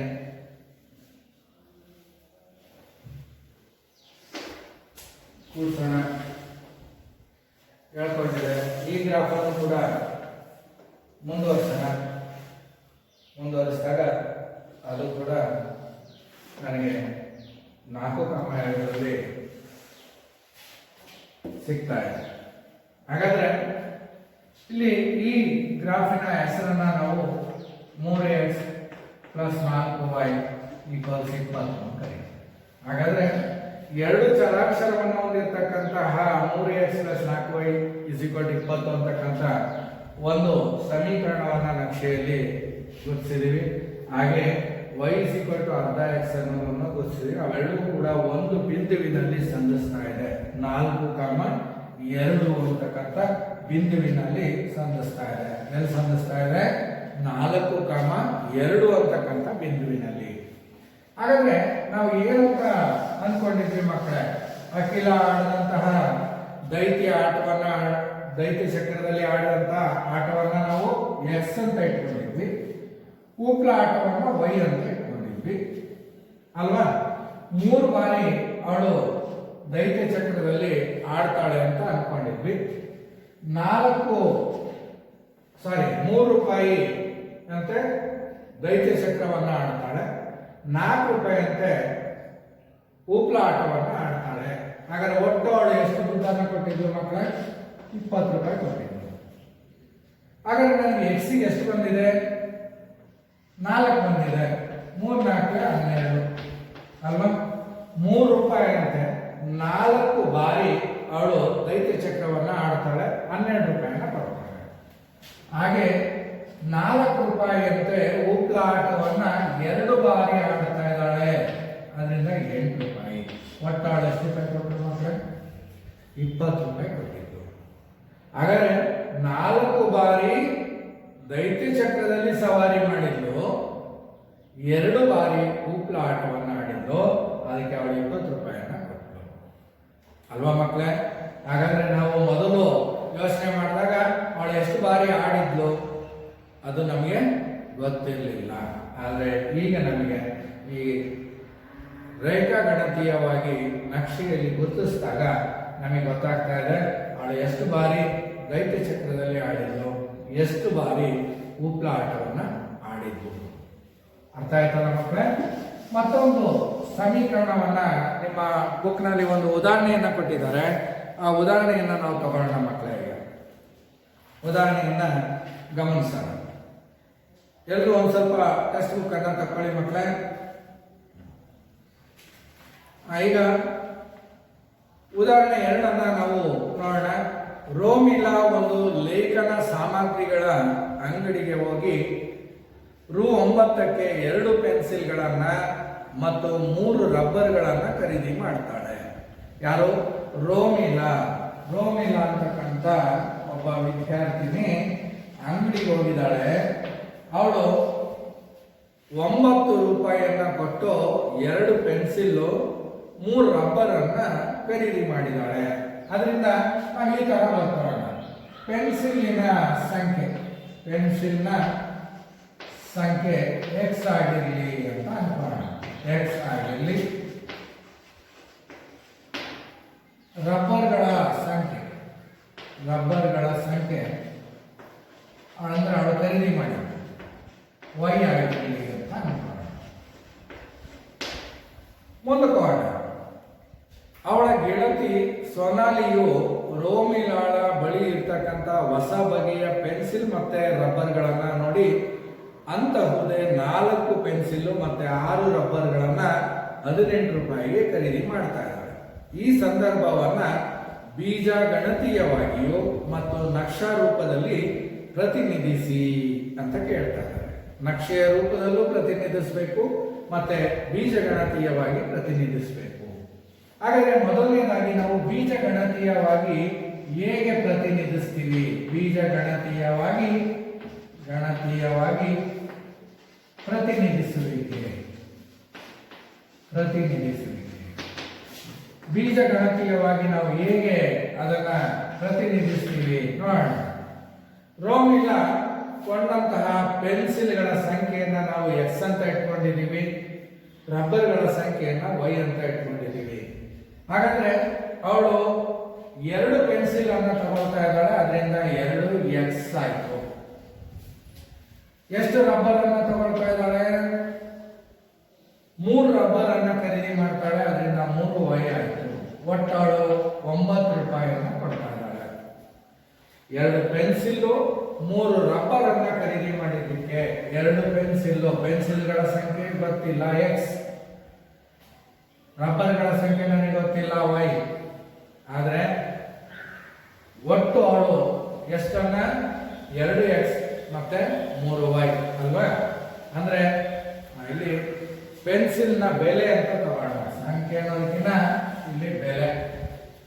1 ಪೆನ್ಸಿಲ್ ನ ಬೆಲೆ, 1 ರಬ್ಬರ್ ನ ಬೆಲೆ. 1 ಪೆನ್ಸಿಲ್ ನ ಬೆಲೆ ಎಕ್ಸ್ ರೂಪಾಯಿ, 1 ರಬ್ಬರ್ ನ ಬೆಲೆ ವೈ ರೂಪಾಯಿ ಆಗಿರ್ಲಿ ಅಂತ ಅನ್ಕೊಳ್ಳಿ.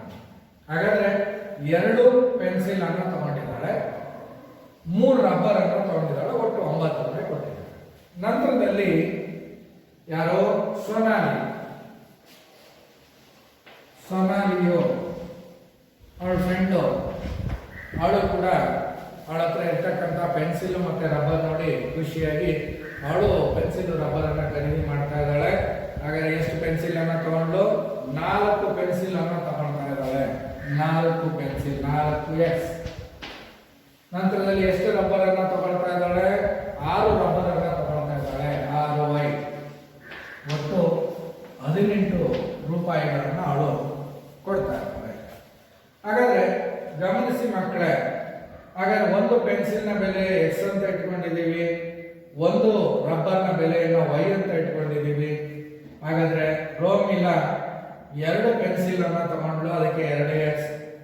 3 ರಬ್ಬರ್ ಅನ್ನ ತಗೊಂಡು 3 ವೈ. ಅವೆರಡನ್ನ ಕೂಡಿದಾಗ ಅವಳು ಕೊಟ್ಟಂತ ಹಣ ನನಗೆ ಸಿಗ್ತಾ ಇದೆ. ಅವಳು 9 ರೂಪಾಯಿಯನ್ನ ಕೊಟ್ಟಿದ್ದಾಳೆ. ಹಾಗೆ ಅವಳ ಫ್ರೆಂಡ್ ಸೊನಾಲಿ, ಅವಳು ಕೂಡ 4 ಪೆನ್ಸಿಲ್ ಅನ್ನ ತಗೊಂಡಿದ್ದಾಳೆ. ಹಾಗಾದ್ರೆ 6 ರಬ್ಬರ್ ಅನ್ನ ತಗೊಂಡಿದ್ದಾಳೆ, ಒಟ್ಟು 18 ರೂಪಾಯಿ ಕೊಟ್ಟಿದ್ದಾಳೆ. ಹಾಗಾದ್ರೆ ಈ 2 ಸಮೀಕರಣಗಳನ್ನ ನಾನು ಬೀಜಗಣತೀಯವಾಗಿ ಬರ್ತಿದ್ದೀನಿ, ಬೀಜಗಣತೀಯವಾಗಿ ಪ್ರತಿನಿಧಿಸಿದೆ. ಈಗ ಇದನ್ನ ನಾನು ರೇಖಾಗಣತೀಯವಾಗಿ ಪ್ರತಿನಿಧಿಸಬೇಕು. ಆಗ ನನಗೆ 1 ಪೆನ್ಸಿಲ್ಗೆ ಎಷ್ಟು ಹಣವನ್ನ ಕೊಟ್ಲು, ಹಾಗೆ 1 ರಬ್ಬರ್ಗೆ ಎಷ್ಟು ಹಣವನ್ನ ಕೊಟ್ಲು ಅಂತಕ್ಕಂಥದ್ದು ಗೊತ್ತಾಗುತ್ತೆ. ಹಾಗಾದ್ರೆ ಈಗ ಸಮೀಕರಣವನ್ನ ಬಿಡಿಸೋಣ ಮಕ್ಕಳೇ.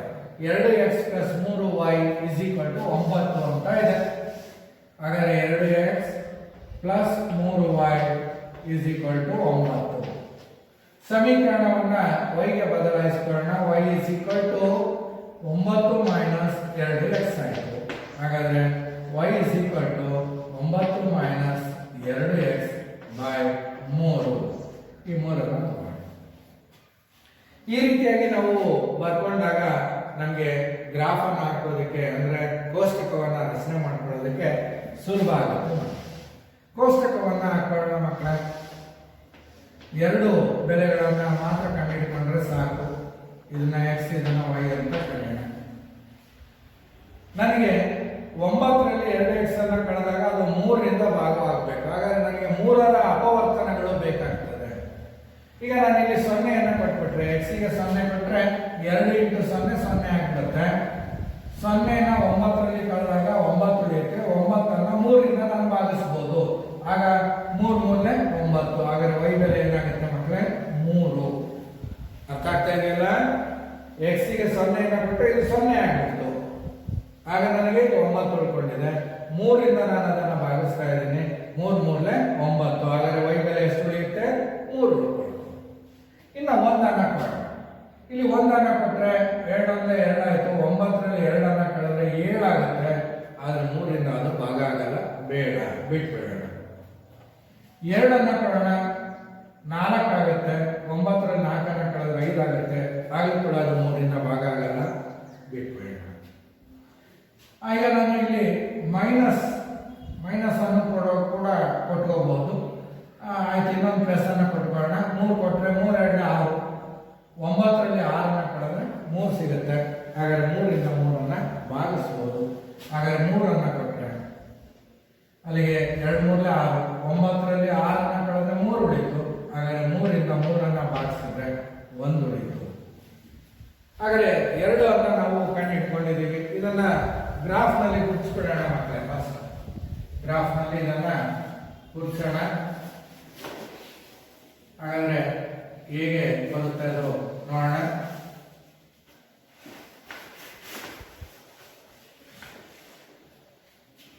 ಈಗ ಮೊದಲನೇ ಬಿಂದು 0,3 ಇದೆ. ಹಾಗಾದ್ರೆ x ಬೆಲೆ 0 ಇದೆ. x ಬೆಲೆ 0 ಅಂದಾಗ ಇದು 0. y ಬೆಲೆ 3 ಇದೆ. ಅದರಿಂದ 1 2 3 ಇಲ್ಲಿ ಬಂತು. ಹಾಗಾಗಿ ಇದನ್ನ 0,3 ಅಂತ ಹೇಳಿ ಕರೀತೀವಿ. ಹಾಗೆ 3,1 ಇದೆ. x ಬೆಲೆ 3. ಹಾಗಾದ್ರೆ x ಅಕ್ಷದಲ್ಲಿ ಬರೋಣ. +1 +2 +3. y ಬೆಲೆ ಏನಿದೆ? 1 ಇದೆ. ಹಾಗಾದ್ರೆ 3 ಇಲ್ಲಿಗೆ 1. ಹಾಗಾದ್ರೆ ಇದನ್ನ 3,1. ಇದನ್ನ ಗ್ರಾಫ್ ಅನ್ನ ಹೇಳ್ಕೊಂಡ್ಬಿಡೋಣ. ಸೇರಿಸೋಣ. ಇದನ್ನ ಸೇರಿಸ್ಕೊಂಡಿದ್ದೀವಿ. ಈ ನಕ್ಷೆ ಹೆಸರೇನು? 2x + 3y = 9 ಅಲ್ವಾ ಮಕ್ಕಳೇ? ಈಗ ಈ ನಕ್ಷೆಯನ್ನು ಬಿಡಿಸೋಣ. ಇದಕ್ಕೆ ಕೋಷ್ಟಕವನ್ನು ಹಾಕೋಣ. ಹಾಗಾದ್ರೆ ಇಲ್ಲೂ ಕೂಡ 2 ಬಿಂದುಗಳಿಗೆ ಲೆಕ್ಕವನ್ನು ಮಾಡೋಣ. x ಇದು y. ಇದನ್ನು ಕೂಡ ಬದಲಾಯಿಸ್ಕೊಳ್ರಿ. y ಗೆ ಬದಲಾಯಿಸ್ಕೊಳ್ಳೋಣ. 6y = 18. 4x ಅನ್ನು ಆಚೆ ಕಳಿಸ್ರಿ. -4x. ಅಲ್ಲಿಗೆ y = 18 - 4x divided by r. ಈಗ ನಾನು x ಗೆ 0 ಕೊಟ್ಟರೆ ಇದು 0 ಆಯಿತು. ಹಾಗಾದ್ರೆ 6 ರಿಂದ 18 ನಾನು ಭಾಗಿಸಬಹುದು. ಹಾಗಾದ್ರೆ 0 ಕೊಡೋಣ. 0 ಕೊಟ್ಬಿಟ್ರೆ 4 × 0 0 ಆಯಿತು. ಅಲ್ಲಿಗೆ 18 ಉಳಿತು. 6 ಮೂರಲೆ 18. ಹಾಗಾದ್ರೆ y ಬೆಲೆ 3. y ಬೆಲೆ ಎಷ್ಟಾಗುತ್ತೆ? 3 ಆಗುತ್ತೆ. ಹಾಗೆ ನಾನು 1 ಕೊಟ್ಟರೆ 4 × 4 ಆಯಿತು. 18ರಲ್ಲಿ 4 ಕಳೆದ್ರೆ 14 ಆಗುತ್ತೆ. ಅದು 6ರಿಂದ ಭಾಗ ಆಗಲ್ಲ, ಬೇಡ. 2 ಕೊಡೋಣ. 4 × 8 ಆಗುತ್ತೆ. 18ರಲ್ಲಿ 8 ಕಳೆದ್ರೆ 10 ಆಗ್ಬಿಡುತ್ತೆ. 6ರಿಂದ ಭಾಗ ಆಗಲ್ಲ, ಬೇಡ. 3 ಕೊಡೋಣ. 4 ಮೂರಲೆ 12. 18ರಲ್ಲಿ 12 ಕಳೆದ್ರೆ 6 ಆಗುತ್ತೆ. 6ರಿಂದ ಅದನ್ನ ಭಾಗಿಸ್ಬೋದು. ಹಾಗಾದ್ರೆ ಇಲ್ಲಿ 3 ಕೊಡೋಣ ಮಕ್ಕಳೇ. 3 ಕೊಟ್ಟರೆ 4 ಮೂರಲೆ 12. 18ರಲ್ಲಿ 12 ಕಳೆದ್ರೆ 6. 6 ಮೂರಲೆ 6. 2 ಗಮನಿಸಿ ಮಕ್ಕಳೇ. 3 1 ಇದೆ. 0 3 ಕೂಡ ಇದೆ. 0 3 ಎರಡರಲ್ಲೂ ಇದೆ. 3 1 ಕೂಡ ಇದೆ. ಹಾಗಾದ್ರೆ ಈ ಗ್ರಾಫ್ ಅನ್ನು ನಾನು ಗುರುತಿಸಿದಾಗ ಮತ್ತೊಂದು ರೇಖೆಯೂ ಕೂಡ ಇದ್ರ ಮೇಲೆನೆ ಬರ್ತಾ ಇದೆ. ಇದ್ರ ಮೇಲೆನೆ ಬರುತ್ತೆ ಅಲ್ವಾ? ಅದೇ ಇದ್ರ ಮೇಲೆನೆ ಈ ರೇಖೆನೂ ಬರ್ತಾ ಇದೆ. ಹಾಗಾದ್ರೆ 4x + 6y = 18. ಹಾಗಾದ್ರೆ ಇದ್ರ ಮೇಲೆನೆ ಇರೋದ್ರಿಂದ ಇದು ಕೂಡ 4x + 6y = 18. ಹಾಗಾದ್ರೆ ಎರಡೂ ರೇಖೆಗಳು ಒಂದರ ಮೇಲೊಂದು ಏನಾಯ್ತು? ಐಕ್ಯವಾಯಿತು. ಐಕ್ಯ ಆಯಿತು ಅಂದಾಗ ನಾನು ಪೆನ್ಸಿಲ್ ಅನ್ನ ಇಲ್ಲಿ ಗಮನಿಸಿ ಮಕ್ಕಳೇ. 3 ಪೆನ್ಸಿಲ್ ಅನ್ನ ಅಂದ್ರೆ ಒಂದು ಪೆನ್ಸಿಲ್ನ ಬೆಲೆ 3 ರೂಪಾಯಿ, ಒಂದು ರಬ್ಬರ್ನ ಬೆಲೆ 1 ರೂಪಾಯಿ ಅಂತ ಹೇಳಿ ತಗೊಂಡ್ರೆ 3 ಮತ್ತು 1 ತಗೊಂಡ್ರೆ ನೋಡ್ರಿ. ಇಲ್ಲಿ 3 ಹಾಕಿದ್ರೆ 2 ಮೂರಲೆ 6. ಇಲ್ಲಿ 1 ಹಾಕಿದ್ರೆ 3 × 3. ಅಲ್ಲಿಗೆ 2 ಕೂಡ್ಕೊಂಡ್ರೆ 9 ಬರ್ತಾ ಇದೆ. ಹಾಗೆ ಇಲ್ಲಿ ಒಂದನ್ನ ಹಾಕಿದ್ರೆ ಎಷ್ಟಾಗುತ್ತೆ? 4 ಮೂರಲೆ 12. ಹಾಗೆ ಇಲ್ಲಿ ಒಂದನ್ನ ವೈಗೆ ಒಂದನ್ನ ಹಾಕೊಂಡ್ರೆ 6 ಒಂದಲೆ 6. ಹಾಗಾದ್ರೆ ಅಲ್ಲಿಗೆ ಇಲ್ಲಿ 3 ಕೊಟ್ಟಿರೋದ್ರಿಂದ 12 + 6 18 ಆಗುತ್ತೆ. ಹಾಗಾದ್ರೆ ಅವರು ಏನು ಪೆನ್ನು ಮತ್ತೆ ಪೆನ್ಸಿಲ್ ಅನ್ನ ತಗೊಂಡಿದ್ದಾರೆ. ಹಾಗಾದ್ರೆ ಒಂದು ಪೆನ್ನಿನ ಬೆಲೆ ಎಷ್ಟು ರೂಪಾಯಿ ಆಗ್ತಾ ಇದೆ? 3 ರೂಪಾಯಿ ಆಗ್ತಾ ಇದೆ. ಒಂದು ರಬ್ಬರ್ನ ಬೆಲೆ ಎಷ್ಟಾಗ್ತಾ ಇದೆ? 1 ರೂಪಾಯಿ ಆಗ್ತಾ ಇದೆ. ಹಾಗಾದ್ರೆ ಇಲ್ಲಿ ರೋಮಿಲಾ ಗಮನಿಸ್ರಿ, ಎಷ್ಟು ಪೆನ್ಸಿಲ್ ಅನ್ನ ತಗೊಂಡಿದ್ದಾಳೆ? ಎಷ್ಟು ಪೆನ್ಸಿಲ್ ತಗೊಂಡಿದ್ದಾಳೆ? 2 ಪೆನ್ಸಿಲ್ ತಗೊಂಡಿದ್ದಾಳೆ. ಒಂದು ಪೆನ್ಸಿಲ್ಗೆ ಎಷ್ಟು ಬೆಲೆ? 3 ರೂಪಾಯಿ. ಹಾಗಾದ್ರೆ 2 ಮೂರಲೆ 6 ರೂಪಾಯಿ. 6 ರೂಪಾಯಿ ಕೊಟ್ಟು ಪೆನ್ಸಿಲ್ ಅನ್ನ ತಗೊಂಡಿದ್ದಾಳೆ. 1 ರೂಪಾಯಿ ಕೊಟ್ಟು 3 ರಬ್ಬರ್ ತಗೊಂಡಿದ್ದಾಳೆ. 1 ರೂಪಾಯಿಗೆ ಎಷ್ಟು ರಬ್ಬರು? 3 ರಬ್ಬರು. ರೂಪಾಯಿ 1ಗೆ 3 ರಬ್ಬರು. ಹಾಗಾದ್ರೆ 2 ಪೆನ್ಸಿಲ್ನ ಬೆಲೆ 6 ರೂಪಾಯಿ, 3 ರಬ್ಬರ್ ಬೆಲೆ 3 ರೂಪಾಯಿ. ಅಲ್ಲಿಗೆ 6 + 3 9 ರೂಪಾಯಿ. ಹಾಗೆ ರೋಮಿಲಾಗ್ ಬಂದ್ರೆ 4 ಪೆನ್ಸಿಲ್ ತಗೊಂಡಿದ್ದಾಳೆ. 1 ಪೆನ್ಸಿಲ್ಗೆ 3 ರೂಪಾಯಿ. ಹಾಗಾದ್ರೆ ಎಷ್ಟು ಪೆನ್ಸಿಲ್ಗೆ ಎಷ್ಟು ಕೊಟ್ಟಳು? 12 ರೂಪಾಯಿ ಕೊಟ್ಟರು. 4 ಮೂರಲೆ 12. 1 ರಬ್ಬರ್ಗೆ 1 ರೂಪಾಯಿ ಅಂತ 6 ರಬ್ಬರು. 6 ಅಂದ್ರೆ 6. ರಬ್ಬರ್ಗೆ 6 ರೂಪಾಯಿ ಕೊಟ್ಟರು. ಪೆನ್ಸಿಲ್ಗೆ 12 ರೂಪಾಯಿ ಕೊಟ್ಟರು. 12 + 6 ಹಾಗಾದ್ರೆ ಇಲ್ಲಿ ನಾವು ಗಮನಿಸಿದಾಗ ಸಮೀಕರಣಗಳೆರಡೂ ಕೂಡ ಅಂದ್ರೆ 2 ಚರಾಕ್ಷರವನ್ನು ಹೊಂದಿರತಕ್ಕಂಥ 2 ಸಮೀಕರಣಗಳು ಒಂದರ ಮೇಲೊಂದು ಪರಸ್ಪರ ಐಕ್ಯ ಆಗಿದೆ. ಹಾಗಾದ್ರೆ 0 ಮತ್ತು 3 ಅನ್ನ ಗಮನಿಸಿದ್ರೆ ಅಂದ್ರೆ ಯಾವುದೇ ಪೆನ್ಸಿಲ್ ಅನ್ನ ತಗೊಂಡಿಲ್ಲ ಅಂದ್ರೆ 0. ಹಾಗಾದ್ರೆ 3 ರಬ್ಬರ್ ಖರೀದಿ ಮಾಡಿದ್ರೆ 3 ಅಂತ ಬರುತ್ತೆ. ಹಾಗಾದ್ರೆ ನನಗೆ 2 ಬೆಲೆಗಳನ್ನ ನಾವು ಪರಿಹಾರ ಅಂತ ಹೇಳಿ ಕರೀತೀವಿ. ಆದ್ರೆ ಅವಳು ಎಷ್ಟು ಪೆನ್ಸಿಲ್ ಅನ್ನ ತಗೊಂಡಿದ್ದಾಳೆ, ಎಷ್ಟು ರಬ್ಬರ್ ತಗೊಂಡಿದ್ದಾಳೆ ಅಂತಕ್ಕಂಥ ನಿಖರವಾದ ಲೆಕ್ಕಾಚಾರ ಇರೋದ್ರಿಂದ ನಾವು ಈ ಅಂಶವನ್ನ ನಾವು ಪರಿಗಣಿಸ್ತೀವಿ. ಅಂದ್ರೆ ಈ ಪರಿಹಾರವನ್ನು ನಾವು ಪರಿಗಣಿಸಬೇಕಾಗ್ತದೆ. ಅರ್ಥ ಆಯ್ತಲ್ಲ ಮಕ್ಕಳೇ? ಮತ್ತೊಂದು ಉದಾಹರಣೆ ಲೆಕ್ಕವನ್ನ ನಾವು ನೋಡೋದಾದ್ರೆ ಗ್ರಾಫ್ ಹಾಳೆ ಮೇಲೆ ಗುರುತಿಸಿದಾಗ ನನಗೆ ಅವೆರಡೂ ಕೂಡ ಐಕ್ಯ ಆಗಿರ್ತಕ್ಕಂಥದ್ದು ಕಂಡು ಬರ್ತಾ ಇದೆ. ಇನ್ನ ನೀವೆಲ್ಲ ರೈಲ್ವೆ ಹಳಿಗಳನ್ನ ನೋಡಿದಿರಿ. ಆ ರೈಲ್ವೆ ಹಳಿಗಳು ಸಮಾಂತರ ಸರಳ ರೇಖೆಗೆ ಉದಾಹರಣೆ ಆಗ್ತದೆ. ಹಾಗಾದ್ರೆ ನಾವಿಲ್ಲಿ ಒಂದು ಉದಾಹರಣೆಯನ್ನ ತಗೊಳ್ಳೋಣ ಮಕ್ಕಳೇ. 2 ಹಳಿಗಳನ್ನ x + 2y - 4 = 0 ಮತ್ತು 2x + 4y - 12 = 0 ಎಂಬ ಸಮೀಕರಣದಿಂದ ಪ್ರತಿನಿಧಿಸಲಾಗಿದೆ. ಈ ಸಂದರ್ಭವನ್ನ ರೇಖಾಗಣತೀಯವಾಗಿ ಪ್ರತಿನಿಧಿಸಿ. ಇಲ್ಲಿ ಆಲ್ರೆಡಿ ಅವರು ಬೀಜಗಣತೀಯವಾಗಿ ಕೊಟ್ಟು ಬಿಟ್ಟಿದ್ದಾರೆ. ಹಾಗಾದ್ರೆ ನಾವು ಅದನ್ನ ರೇಖಾಗಣತೀಯವಾಗಿ ಪ್ರತಿನಿಧಿಸಬೇಕು. ಗ್ರಾಫ್ ನಲ್ಲಿ ನಾನು ಅದನ್ನ ಪ್ರತಿನಿಧಿಸಬೇಕು. ರೇಖಾಗಣತೀಯ ಅಂದ ತಕ್ಷಣ ನಮ್ಮ ತಲೆಯಲ್ಲಿ ಏನ್ ಬರಬೇಕು? ಗ್ರಾಫ್ ನಲ್ಲಿ ಪ್ರತಿನಿಧಿಸಬೇಕು. ಹಾಗಾದ್ರೆ 2 ರೈಲ್ವೆ ಹಳಿಗಳನ್ನ ಕೊಟ್ಟಿದ್ದಾರೆ. ಬರ್ಕೊಳ್ಳಿ ಮಕ್ಕಳೇ. 2 ಹಳಿಗಳನ್ನ x + 2y - 4 x + 2y - 4 = 0 ಒಂದು ಹಳಿಯ ಒಂದು ರೇಖೆಯನ್ನ ಕೊಟ್ಟಿದ್ದಾರೆ. ಒಂದು ಹಳಿಯನ್ನ ಈ ರೀತಿಯಾದ ಸಮೀಕರಣದಿಂದ ಗುರುತಿಸ್ತಾ ಇದ್ದಾರೆ. ಮತ್ತೊಂದನ್ನ 2x + 4y - 12 = 0 ಅಂತಕ್ಕಂಥ ಸಮೀಕರಣದಿಂದ ಬೀಜಗಣತೀಯವಾಗಿ ಪ್ರತಿನಿಧಿಸಿದ್ದಾರೆ. ಹಾಗಾಗಿ ಇದನ್ನ ನಾನು y ಗೆ ಸಮೀಕರಣವನ್ನು ಬದಲಾಯಿಸಿಕೊಂಡೋಣ. ಹಾಗಾದ್ರೆ 2y = x ಅನ್ನ ಆಚೆ ಕಳಿಸ್ರಿ -x. ಈಗ 4 ಅನ್ನ ಆಚೆ ಕಳಿಸಿದ್ರೆ +4, x ಅನ್ನ ಆಚೆ ಕಳಿಸಿದ್ರೆ -x ಆಯಿತು. ಹಾಗಾದ್ರೆ y = 4 - x. ಈ 2 ಇದಕ್ಕೆ ಭಾಗಾಕಾರ ಆಗುತ್ತೆ. 2 ಅಂತ ಬರುತ್ತೆ. ಸಮೀಕರಣವನ್ನ ನಾನು y ಗೆ ಬದಲಾಯಿಸಿಕೊಳ್ತಾ ಇದ್ದೀನಿ. ಯಾಕೆಂದ್ರೆ ನಾನು ಸುಲಭವಾಗಿ ಕೋಷ್ಟಕವನ್ನು ತಯಾರು ಮಾಡಬಹುದು ಅದು. ಹಾಗಾದ್ರೆ 2 ಬೆಲೆಗಳನ್ನ ನಾವಿಲ್ಲಿ ಕೊಟ್ಟು ಕೋಷ್ಟಕವನ್ನ ತಯಾರು ಮಾಡ್ಕೊಳ್ಳೋಣ. 2 ಬೆಲೆಗಳನ್ನು ಕೊಟ್ಟು ಕೋಷ್ಟಕವನ್ನ ತಯಾರು ಮಾಡೋಣ. x y. x ಗೆ ನಾನು 0 ಕೊಟ್ಟರೆ ಆಗ 4 - 0 ಅಂದ್ರೆ 4 ಆಯಿತು. 2ರಿಂದ 4 ಭಾಗಿಸಿದ್ರೆ 2 ಆಗುತ್ತೆ. ಅಂದ್ರೆ ಎಕ್ಸಿಗೆ ನಾನು 0 ಕೊಟ್ಟರೆ ಆಗ 4 ಉಳಿಯುತ್ತೆ. 2ರಿಂದ 4 ಭಾಗಿಸಿದ್ರೆ 2 2 4. ಹಾಗಾದ್ರೆ ಎಕ್ಸಿಗೆ ನಾನು 0 ಕೊಟ್ಟರೆ ವೈ ಬೆಲೆ ಎಷ್ಟಾಗ್ತಾ ಇದೆ? 2 ಆಗ್ತಾ ಇದೆ. 1 ಕೊಟ್ಟರೆ 3 ಬರುತ್ತೆ, ಬೇಡ. 7 ಕೊಡೋಣ, 4ರಲ್ಲಿ 2 ಕಳೆದ್ರೆ 2 ಆಗುತ್ತೆ. 2ರಿಂದ 2 ನಾನು ಭಾಗಿಸಬಹುದು.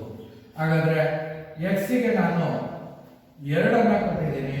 ಹಾಗಾದ್ರೆ 4ರಲ್ಲಿ 2 ಕಳೆದ್ರೆ 2, 2ರಿಂದ ಭಾಗಿಸಿದ್ರೆ 7 1 7, ವೈಗೆ 1 ಆಯ್ತು. ಈಗ ಇದನ್ನ ನಾನು ಗ್ರಾಫ್ನಲ್ಲಿ ಗುರುತಿಸ್ಕೊಂಡ್ಬಿಡ್ತೀನಿ. ಮೊದಲನೇದಾಗಿ ಮೊದಲನೇ ಅಳಿಯನ್ನ ಅದರ ಪರಿಹಾರಗಳನ್ನ ಗುರುತಿಸ್ಕೊಳ್ಳೋಣ. 0,2 ಇದೆ. ಎಕ್ಸ್ ಬೆಲೆ 0, ವೈ ಬೆಲೆ 2 ಇಲ್ಲಿ ಬರ್ತಾ ಇದೆ. 0,2 0, ಹಾಗೆ ಎಕ್ಸ್ ಬೆಲೆ 2, ವೈ ಬೆಲೆ 1 ಇದೆ. ಎಕ್ಸ್ ಬೆಲೆ 2, ವೈ ಬೆಲೆ 1 ಅಂದ್ರೆ ವೈನ ಅಕ್ಷಕ್ಕೆ ಬರ್ತಾ ಇದ್ದೀನಿ. ಹಾಗಾದ್ರೆ 2,1. ಆ ಗ್ರಾಫ್ ಅನ್ನ ನಾವು ಸೇರಿಸ್ಬಿಡೋಣ ಮಕ್ಕಳೇ. ಸೇರಿಸ್ಬಿಟ್ರೆ 2 ಬಿಂದುಗಳನ್ನ ಸೇರಿಸಿದಾಗ ನನಗೆ ಈ ರೀತಿಯಾದ ಒಂದು ಸರಳ ರೇಖೆ ಬರ್ತದೆ. ಹಾಗಾದ್ರೆ ಈ ಸಮೀಕರಣದ ಹೆಸರೇನು ಮಕ್ಕಳೇ? X plus 2y minus 4 is equal to 0. ಮೊದಲನೇ ಸಮೀಕರಣದ ಹೆಸರನ್ನು ಬರ್ತದೆ. 2 ಚರಾಕ್ಷರವನ್ನು ಹೊಂದಿರತಕ್ಕಂಥ ಸಮೀಕರಣ. ಹಾಗಾದ್ರೆ ಇದನ್ನು ವೈಗೆ ಬದಲಾಯಿಸಿಕೊಳ್ಳೋಣ. 4y ಇಸ್ ಈಕ್ವಲ್ ಟು 12 ಆಚೆ ಕಳಿಸಿದ್ರೆ ಪ್ಲಸ್ 12, 2x ಅನ್ನು ಆಚೆ ಕಳಿಸಿದ್ರೆ ಮೈನಸ್ 2x. ಹಾಗಾದ್ರೆ y is equal to 12 minus 2x. ಈ 4 ಇದಕ್ಕೆ ಭಾಗಾಕಾರ ಆಗುತ್ತೆ. ಹಾಗಾದ್ರೆ ಇದಕ್ಕೆ ನಾವು ಕೋಷ್ಟಕವನ್ನ ತಯಾರು ಮಾಡ್ಕೊಳ್ಳೋಣ ಮಕ್ಕಳೇ. 2 ಬಿಂದುಗಳನ್ನ ಕಂಡುಹಿಡ್ಕೊಂಡ್ರೆ ಸಾಕು. ಹಾಗಾದ್ರೆ ಇದನ್ನ ಎಕ್ಸ್ ಅನ್ನ ಇದನ್ನ ವೈ ಅನ್ಕೊಳ್ಳೋಣ. ಎಕ್ಸಿಗೆ ನಾನು 0 ಕೊಟ್ರೆ ಇದು 0 ಆಯಿತು. 4ರಿಂದ 12 ಭಾಗ ಆಗುತ್ತೆ. 4 ಮೊದಲೇ 12. ಹಾಗಾದ್ರೆ ಇದಕ್ಕೆ 0 ಕೊಟ್ಟಾಗ ವೈ ಬೆಲೆ ಎಷ್ಟಾಗ್ತಾ ಇದೆ ಮಕ್ಕಳೇ? 3 ಆಗ್ತಾ ಇದೆ. 2 ಇಂಟು 0 0 ಆಯಿತು. 12ರಲ್ಲಿ 0 ಕಳೆದ್ರೆ 12. 4ರಿಂದ 12 ಭಾಗಿಸಿದ್ರೆ 4 ಮೊದಲೇ 12, ವೈ ಬೆಲೆ 3. ನಾನೀಗ 1 ಕೊಟ್ರೆ 2 ಆಗುತ್ತೆ. 12ರಲ್ಲಿ 2 ಕಳ್ಕೊಂಡ್ರೆ 10 ಆಗುತ್ತೆ. 4ರಿಂದ ಅದು ಪೂರ್ಣವಾಗಿ ಭಾಗ ಆಗಲ್ಲ, ಬೇಡ. ಈಗ 3 ಕೊಡೋಣ. 2 ಮೊದಲೇ ಅಥವಾ 2 ಕೊಡೋಣ. 2 4. 12ರಲ್ಲಿ 4 ಕಳೆದ್ರೆ 8 ಬರುತ್ತೆ. ಹಾಗಾದ್ರೆ 4ರಿಂದ 8 ಭಾಗ ಆಗುತ್ತೆ. 2 ಕೊಟ್ಬಿಡೋಣ. 2 ಅಲ್ಲಿಗೆ 2 4. 12ರಲ್ಲಿ 4 ಕಳೆದ್ರೆ 8. 4ರಿಂದ 8 ಭಾಗಿಸಿದ್ರೆ 2 ಬರುತ್ತೆ. 4 2 8. ಈಗ ಇದನ್ನ ಗ್ರಾಫ್ ನಲ್ಲಿ ಗುರುತಿಸೋಣ. 0,3 0 x ಬೆಲೆ 3 0,3. ನೆಕ್ಸ್ಟ್ 2,2 2 x ಬೆಲೆ 2, y ಬೆಲೆ ಕೂಡ 2. ಇಲ್ಲಿ ಬರುತ್ತೆ 2,2. ಇದನ್ನ ಕೂಡಿಸ್ಕೊಂಡ್ಬರೋಣ. ನೀವು ಗಮನಿಸಿ ಮಕ್ಕಳೇ, ಗ್ರಾಫ್ ಅನ್ನ ಗಮನಿಸಿದ್ರೆ ನಿಮಗೆ ಗೊತ್ತಾಗ್ತಾ ಇದೆ. ಈ ಗ್ರಾಫಿನ ಹೆಸರು, ಈ ನಕ್ಷೆ ಹೆಸರೇನು? 2x plus 4y minus 12 = 0. 2 ರೇಖೆಗಳನ್ನ ನೀವು ಎಷ್ಟು ದೂರನಾರ ಹೇಳ್ಕೊಂಡು ಹೋಗ್ರಿ, ಅವು ಒಂದನ್ನೊಂದು ಸಂಸೋದಿಲ್ಲ. ರೈಲ್ವೆ ಹಳಿ ಅಂತ ಹೇಳಿ ಕೊಟ್ಟಿದಾರಲ್ವಾ, ಒಂದು ರೈಲ್ವೆ ಹಳಿಯ ಸಮೀಕರಣ x ಪ್ಲಸ್ 2y ಮೈನಸ್ 4 = 0. ಮತ್ತೊಂದು ರೈಲ್ವೆ ಹಳಿಯ ಸಮೀಕರಣ 2x ಪ್ಲಸ್ 4y ಮೈನಸ್ 12 = 0. ಆ 2 ಸಮೀಕರಣಗಳನ್ನ ನೀವು ಗಮನಿಸಿದಾಗ ಅವೆರಡು ಸಮಾಂತರ ಸರಳ ರೇಖೆಗಳು ಅಂತಕ್ಕಂಥದ್ದು ಗೊತ್ತಾಗುತ್ತೆ. ಇದಕ್ಕೆ ಯಾವುದೇ ಪರಿಹಾರ ಇಲ್ಲ. ಆ 2 ಹಳಿಗಳು ಜಾಯಿನ್ ಆದ್ರೆ ಟ್ರೈನ್ ಬಿದ್ದೋಗ್ಬಿಡುತ್ತಲ್ವಾ. ಈ ರೀತಿಯಾಗಿ ನಾವು ಸಮೀಕರಣವನ್ನ ರೇಖಾಗಣತೀಯವಾಗಿ ಮತ್ತೆ ಬೀಜಗಣತೀಯವಾಗಿ ನಾವು ಕೊಟ್ಟಂತಹ ಸಮೀಕರಣ ಅಂದ್ರೆ ಕೊಟ್ಟಂತಹ ಲೆಕ್ಕವನ್ನ 2 ವಿಧಾನದಲ್ಲಿ ಮಾಡಿದ್ದೀವಿ. ಮುಂದಿನ ಹಂತದಲ್ಲಿ ನಾವು ಮತ್ತಷ್ಟು ಲೆಕ್ಕಗಳನ್ನು ಬಿಡಿಸೋಣ. ಇಲ್ಲಿ ಅಭ್ಯಾಸದಲ್ಲಿ ಕೆಲವು ಲೆಕ್ಕಗಳನ್ನು ಕೊಟ್ಟಿದ್ದಾರೆ, ಅದನ್ನು ಒಂಚೂರು ನೋಡೋಣ. ಅಭ್ಯಾಸ 3.1 ಗಮನಿಸಿ ಮಕ್ಕಳೇ. ಅಫ್ತಾಬ್ ತನ್ನ ಮಗಳಲ್ಲಿ ಹೇಳ್ತಾರೆ.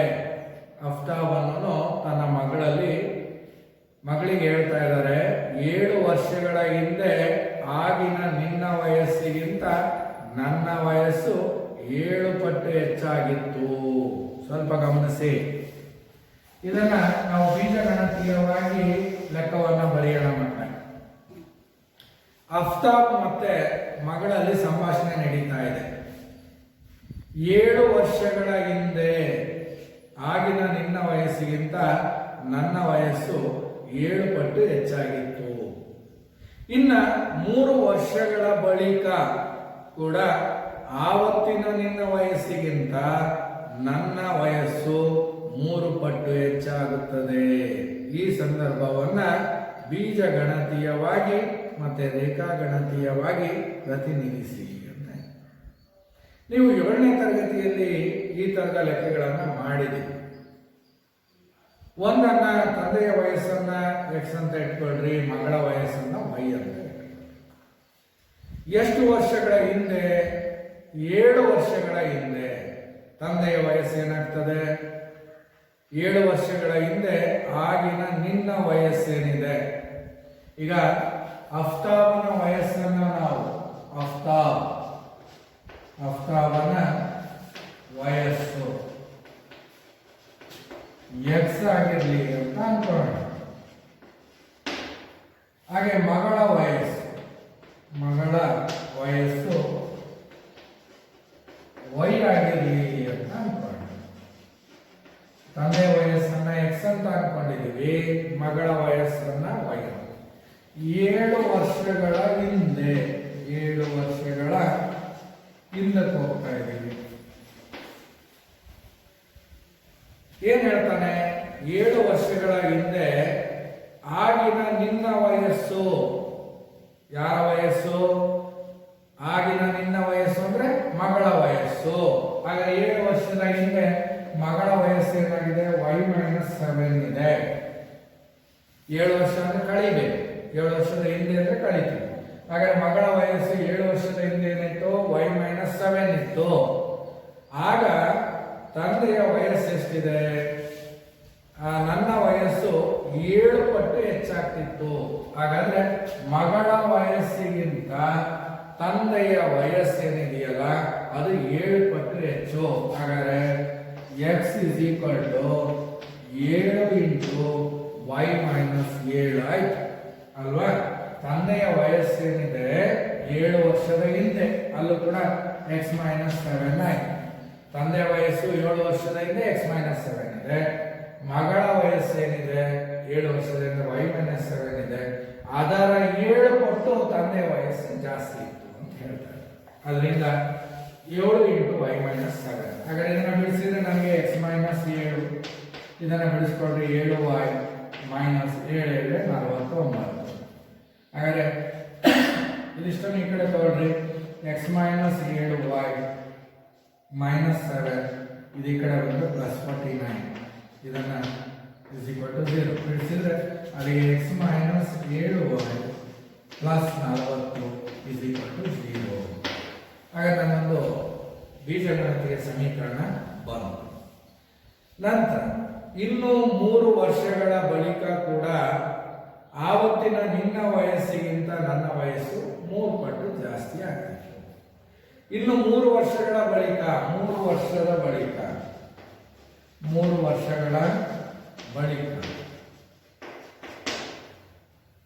ಅಫ್ತಾಬನ ವಯಸ್ಸು X ಇದೆ. 3 ವರ್ಷದ ಬಳಿಕ ಒಂದು X+3 ಆಗುತ್ತೆ. ಮಗಳದ್ದು ಎಷ್ಟಾಗ್ತಾ ಇದೆ? Y+3 ಆಗುತ್ತೆ 3 ವರ್ಷದ ಬಳಿಕ. ಆದ್ರೆ ತಂದೆಯ ವಯಸ್ಸು ಮಗಳ ವಯಸ್ಸಿನ ಎಷ್ಟು ಪಟ್ಟು ಜಾಸ್ತಿ ಇದೆ? 3 ಪಟ್ಟು ಜಾಸ್ತಿ ಇದೆ. 3 × ತಂದೆಯ ವಯಸ್ಸೇನಿದೆ ಮಗಳ ವಯಸ್ಸಿನ 3 ಪಟ್ಟು ಜಾಸ್ತಿ ಇದೆ. ಯಾವಾಗ? 3 ವರ್ಷದ ಬಳಿಕ. ಅದು 7 ವರ್ಷದ ಹಿಂದೆ ತಂದೆಯ ವಯಸ್ಸು X-7 ಇತ್ತು, ಮಗಳ ವಯಸ್ಸು Y-7 ಇತ್ತು. ಹಾಗಾದ್ರೆ ತಂದೆಯ ವಯಸ್ಸು ಮಗಳ ವಯಸ್ಸಿನ 7 ಪಟ್ಟು ಜಾಸ್ತಿ ಇದೆ ಅಂತ ಕೊಟ್ಟಿದ್ದಾರೆ. ಅಲ್ಲಿಗೆ 7 x. ಹಾಗಾದ್ರೆ ಇದನ್ನ ಬಿಡಿಸ್ಕೊಂಡ್ರೆ ನನಗೆ x plus 3 is equal to 3y plus 3 9. ಅಲ್ಲಿಗೆ x ಮೈನಸ್ 3y ಇದು ಈ ಕಡೆ ತಗೊಳ್ಳಿ. 9 ಈ ಕಡೆ ಬಂದರೆ ಮೈನಸ್ ಆಗುತ್ತೆ. ಮೈನಸ್ 9ರಲ್ಲಿ 3 ಕಳೆದ್ಬಿಡಿ. ಅಲ್ಲಿಗೆ ಮೈನಸ್ 6 ನನಗೆ 2 ಜೋಡಿಯನ್ನು ಹೊಂದಿರತಕ್ಕಂಥ ರೇಖಾತ್ಮಕ ಸಮೀಕರಣಗಳು ಲಭ್ಯ ಆಯಿತು. ಮಕ್ಕಳೇ, ಇದನ್ನ ನಾನು ಈಗ ಬೀಜಗಣಿತೀಯವಾಗಿ ಬರೆದಿದ್ದೀನಿ. ನೀವು ಇದನ್ನು ರೇಖಾಗಣಿತೀಯವಾಗಿ ಸಾಧಿಸಿ ಗ್ರಾಫನ್ನು ಹಾಕಬೇಕು. ಇನ್ನು ಎರಡನೇ ಲೆಕ್ಕಕ್ಕೆ ನಾವು ಮಕ್ಕಳೀಗ ಎರಡನೇ ಲೆಕ್ಕ ಅಭ್ಯಾಸದಲ್ಲಿ ಈ ರೀತಿಯಾಗಿದೆ. ಒಂದು ಕ್ರಿಕೆಟ್ ತಂಡದ ತರಬೇತುದಾರ್ತಿ 3 ಬ್ಯಾಟುಗಳು 6 ಚೆಂಡುಗಳನ್ನು 3,900 ರೂಪಾಯಿಗೆ ಕೊಂಡ್ಕೊಳ್ತಾ ಇದ್ದಾರೆ. ಆ ಬಳಿಕ ಅದೇ ರೀತಿಯ ಇನ್ನೊಂದು ಬ್ಯಾಟು ಮತ್ತು ಇನ್ನೂ 3 ಚೆಂಡುಗಳನ್ನು 1,300ಕ್ಕೆ ಕೊಳ್ತಾರೆ. ಈ ಸಂದರ್ಭವನ್ನ ಬೀಜಗಣಿತೀಯವಾಗಿ ಮತ್ತು ರೇಖಾಗಣಿತೀಯವಾಗಿ ಪ್ರತಿನಿಧಿಸಿ ಅಂತ ಇದೆ. ಇಲ್ಲೂ ಕೂಡ ನಾವು ಒಂದು ಬ್ಯಾಟಿನ ಬೆಲೆಯನ್ನ x ಅಂತ ಇಟ್ಕೋಬೇಕು, ಒಂದು ಚೆಂಡಿನ ಬೆಲೆಯನ್ನ y ಅಂತ ಇಟ್ಕೋಬೇಕು. ಆಗ ನಮಗೆ ಮೊದಲನೇ ಸಮೀಕರಣ ಬರುತ್ತೆ. ಅಂದ್ರೆ ಎರಡನೇ ಲೆಕ್ಕಕ್ಕೆ ರೇಖಾಗಣಿತೀಯವಾಗಿ ನೀವು ಮಾಡ್ರಿ, ಬೀಜಗಣಿತೀಯವಾಗಿ ಮಾಡಿ. ಒಂದು ಬ್ಯಾಟ್ನ ಬೆಲೆ ರೂ x ಆಗಿರಲಿ. ಹಾಗೆ ಒಂದು ಚೆಂಡಿನ ಬೆಲೆ y ಆಗಿರಲಿ. ಹಾಗಾದ್ರೆ ಮೊದಲನೇ ಹಂತದಲ್ಲಿ ಎಷ್ಟು ಬ್ಯಾಟು? 3 ಬ್ಯಾಟ್ ಅಂದ್ರೆ 3x ಪ್ಲಸ್ ಎಷ್ಟು ಚೆಂಡು? 6 ಚೆಂಡು 6y. ಒಟ್ಟು ಎಷ್ಟು ರೂಪಾಯಿ ಕೊಟ್ಟರು? 3,900 ರೂಪಾಯಿ. 3,900. ಅಲ್ಲಿಗೆ ಬೀಜಗಣಿತೀಯವಾಗಿ ಒಂದನ್ನು ಬರುತ್ತೆ. ನಂತರ ಒಂದು ಬ್ಯಾಟು ಮತ್ತು ಇನ್ನೂ 3 ಚೆಂಡನ್ನ ಕೊಂಡ್ಕೊಳ್ತಾ ಇದ್ದಾರೆ. ಅಂದ್ರೆ ಒಂದು ಬ್ಯಾಟು 3 ಚೆಂಡನ್ನ ಕೊಂಡ್ಕೊಳ್ತಾ ಇದ್ದಾರೆ. ಅಲ್ಲಿಗೆ ಅದರ ಬೆಲೆ ಎಷ್ಟಿದೆ? 1,300 ರೂಪಾಯಿ. 1,300. ಹಾಗಾದ್ರೆ ನಮಗೆ 2 ರೇಖಾತ್ಮಕ ಸಮೀಕರಣಗಳು ಬಂದಿದೆ. ಹಾಗಾದ್ರೆ ಇದನ್ನು ಸಮೀಕರಣವನ್ನು y-ಗೆ ಬದಲಾಯಿಸಿಕೊಳ್ಳಿ. ಗ್ರಾಫನ್ನು ಹಾಕಬೇಕು. ಗ್ರಾಫನ್ನು ಹಾಕಿದ್ರೆ ಅದನ್ನು ರೇಖಾಗಣಿತೀಯವಾಗಿ ಪ್ರತಿನಿಧಿಸೋದು ಅಂತ ಕರಿತೀವಿ. ಕೊಟ್ಟಂತಹ ಸಮಸ್ಯೆಯನ್ನು ನಾವು ಸಮೀಕರಣ ರೂಪಕ್ಕೆ ಬರೆದ್ರೆ ಅದನ್ನು ಬೀಜಗಣಿತೀಯವಾಗಿ ಪ್ರತಿನಿಧಿಸೋದು ಅಂತ ಹೇಳ್ತೀವಿ. ಹಾಗಾಗಿ 2 ಸಮೀಕರಣಗಳನ್ನು ಬಿಡಿಸಿದಾಗ ಒಂದು ಬ್ಯಾಟಿನ ಬೆಲೆ, ಒಂದು ಚೆಂಡಿನ ಬೆಲೆ ನಿಮಗೆ ಸಿಗುತ್ತೆ. ಇನ್ನು ಅಭ್ಯಾಸದ 3ನೇ ಲೆಕ್ಕಕ್ಕೆ ಹೋದರೆ, ಒಂದು ದಿನ 2 kg ಸೇಬು, 1 kg ದ್ರಾಕ್ಷಿಯ ಬೆಲೆ 160 ರೂಪಾಯಿ ಆಗಿರುವುದು ಕಂಡುಬಂತು. 2 kg ಸೇಬು, 1 kg ದ್ರಾಕ್ಷಿ ಹಣ್ಣು ತಗೊಂಡ್ರೆ 160 ರೂಪಾಯಿ ಕೊಡಬೇಕು. 1 ತಿಂಗಳ ಬಳಿಕ 4 kg ಸೇಬು, 2 kg ದ್ರಾಕ್ಷಿ ಬೆಲೆ 300 ರೂಪಾಯಿ ಆಯಿತು. ಈ ಸಂದರ್ಭವನ್ನು ಬೀಜಗಣಿತೀಯವಾಗಿ ಮತ್ತು ರೇಖಾಗಣಿತೀಯವಾಗಿ ಪ್ರತಿನಿಧಿಸಿ. ಹಾಗಾದ್ರೆ ನಾನಿಲ್ಲಿ 1 kg ಸೇಬಿನ ಬೆಲೆಯನ್ನ x ಅಂತ ಇಟ್ಕೊಳ್ಳೋಣ. ಏನಂತ ಇಟ್ಕೊಳ್ಳೋಣ? 1 kg ಸೇಬಿನ ಬೆಲೆ x ಆಗಿರಲಿ. ಹಾಗಾದ್ರೆ 1 kg ದ್ರಾಕ್ಷಿ ಬೆಲೆ y ಆಗಿರಲಿ. y ರೂಪಾಯಿ ಅಂತ ಇದು. ಹಾಗಾದ್ರೆ ಮೊದಲು 2 kg ಸೇಬ್ ಅಂದ್ರೆ 2x, ನಂತರದಲ್ಲಿ 1 kg ದ್ರಾಕ್ಷಿ, ಅಲ್ಲಿಗೆ 1y ಇಸ್ ಈಕ್ವಲ್ ಟು ಎಷ್ಟು ರೂಪಾಯಿನ ಕೊಡ್ತಾ ಇದ್ದಾರೆ? 160 ರೂಪಾಯಿ. 160. ಎರಡನೇ ಸಂದರ್ಭದಲ್ಲಿ 4 kg ಸೇಬು, 4x, 2 kg ದ್ರಾಕ್ಷಿ, ಒಟ್ಟು ಎಷ್ಟು ಕೊಡ್ತಾ ಇದ್ದಾಳೆ? 300 ರೂಪಾಯಿ. ಹಾಗಾದ್ರೆ ನಾನು ಕೊಟ್ಟಂತಹ ಲೆಕ್ಕವನ್ನು ಬೀಜಗಣಿತೀಯವಾಗಿ ಬರ್ಕೊಂಡೆ. ಈಗ ನೀವು ಇದನ್ನು ರೇಖಾಗಣಿತೀಯವಾಗಿ ಮಾಡಬೇಕು. ಇಲ್ಲಿವರೆಗೂ ನಾವು 2 ಚರಾಕ್ಷರವಿರ್ತಕ್ಕಂಥ ರೇಖಾತ್ಮಕ ಸಮೀಕರಣವನ್ನು ಹೇಗೆ ರಚನೆ ಮಾಡ್ಕೋಬೇಕು ಅಂತಕ್ಕಂಥದ್ದನ್ನು ಹಲವು ಉದಾಹರಣೆಗಳನ್ನು ಆಧಾರವಾಗಿಟ್ಟುಕೊಂಡು ಬೀಜಗಣಿತೀಯವಾಗಿ ಹೇಗೆ ಬರೀಬೇಕು, ರೇಖಾಗಣಿತೀಯವಾಗಿ ಹೇಗೆ ಅದನ್ನು ನಾನು ಪ್ರತಿನಿಧಿಸಬೇಕು ಅಂತಕ್ಕಂಥದ್ದನ್ನು ನೋಡಬೇಕು. ಮುಂದಿನ ತರಗತಿಯಲ್ಲಿ ಮತ್ತಷ್ಟು ಲೆಕ್ಕಗಳನ್ನು ಬಿಡಿಸೋಣ ಮಕ್ಕಳೇ. ಹಾಗಾದರೆ ಮುಂದಿನ ತರಗತಿಯಲ್ಲಿ ಕೊಟ್ಟಂತಹ ಸಮೀಕರಣಗಳಲ್ಲಿ ನಾವು ಸುಲಭವಾಗಿ ಹೇಗೆ ಪರಿಹಾರವನ್ನು ಕಂಡುಹಿಡಿಯಬಹುದು, ಹಾಗಾದರೆ ರೇಖಾಗಣಿತೀಯವಾಗಿ ಈ ನಕ್ಷೆ ಹೇಗೆ ಪ್ರತಿನಿಧಿಸುತ್ತೆ ಅನ್ನೋದನ್ನು ಅಡ್ವಾನ್ಸ್ ಆಗಿ ನಾವು ಹೇಗೆ ತಿಳ್ಕೊಬೋದು ಅನ್ನೋದನ್ನು ಮುಂದಿನ ತರಗತಿಯಲ್ಲಿ ನಾವು ಅಭ್ಯಾಸ ಮಾಡ್ತೀವಿ. ಅಲ್ಲಿವರೆಗೂ ನೀವು ಟೆಕ್ಸ್ಟ್ ಬುಕ್ಕನ್ನು ಅದರಲ್ಲಿ ಕೊಟ್ಟಿರ್ತಕ್ಕಂಥ ಉದಾಹರಣೆಗಳನ್ನು ಮತ್ತೊಮ್ಮೆ ನೋಡಿಕೊಂಡು ಅಭ್ಯಾಸದ ಉಳಿದ ಲೆಕ್ಕಗಳನ್ನು ನೀವು ಮಾಡೋ ಪ್ರಯತ್ನವನ್ನು ಮಾಡಿ. ಧನ್ಯವಾದ.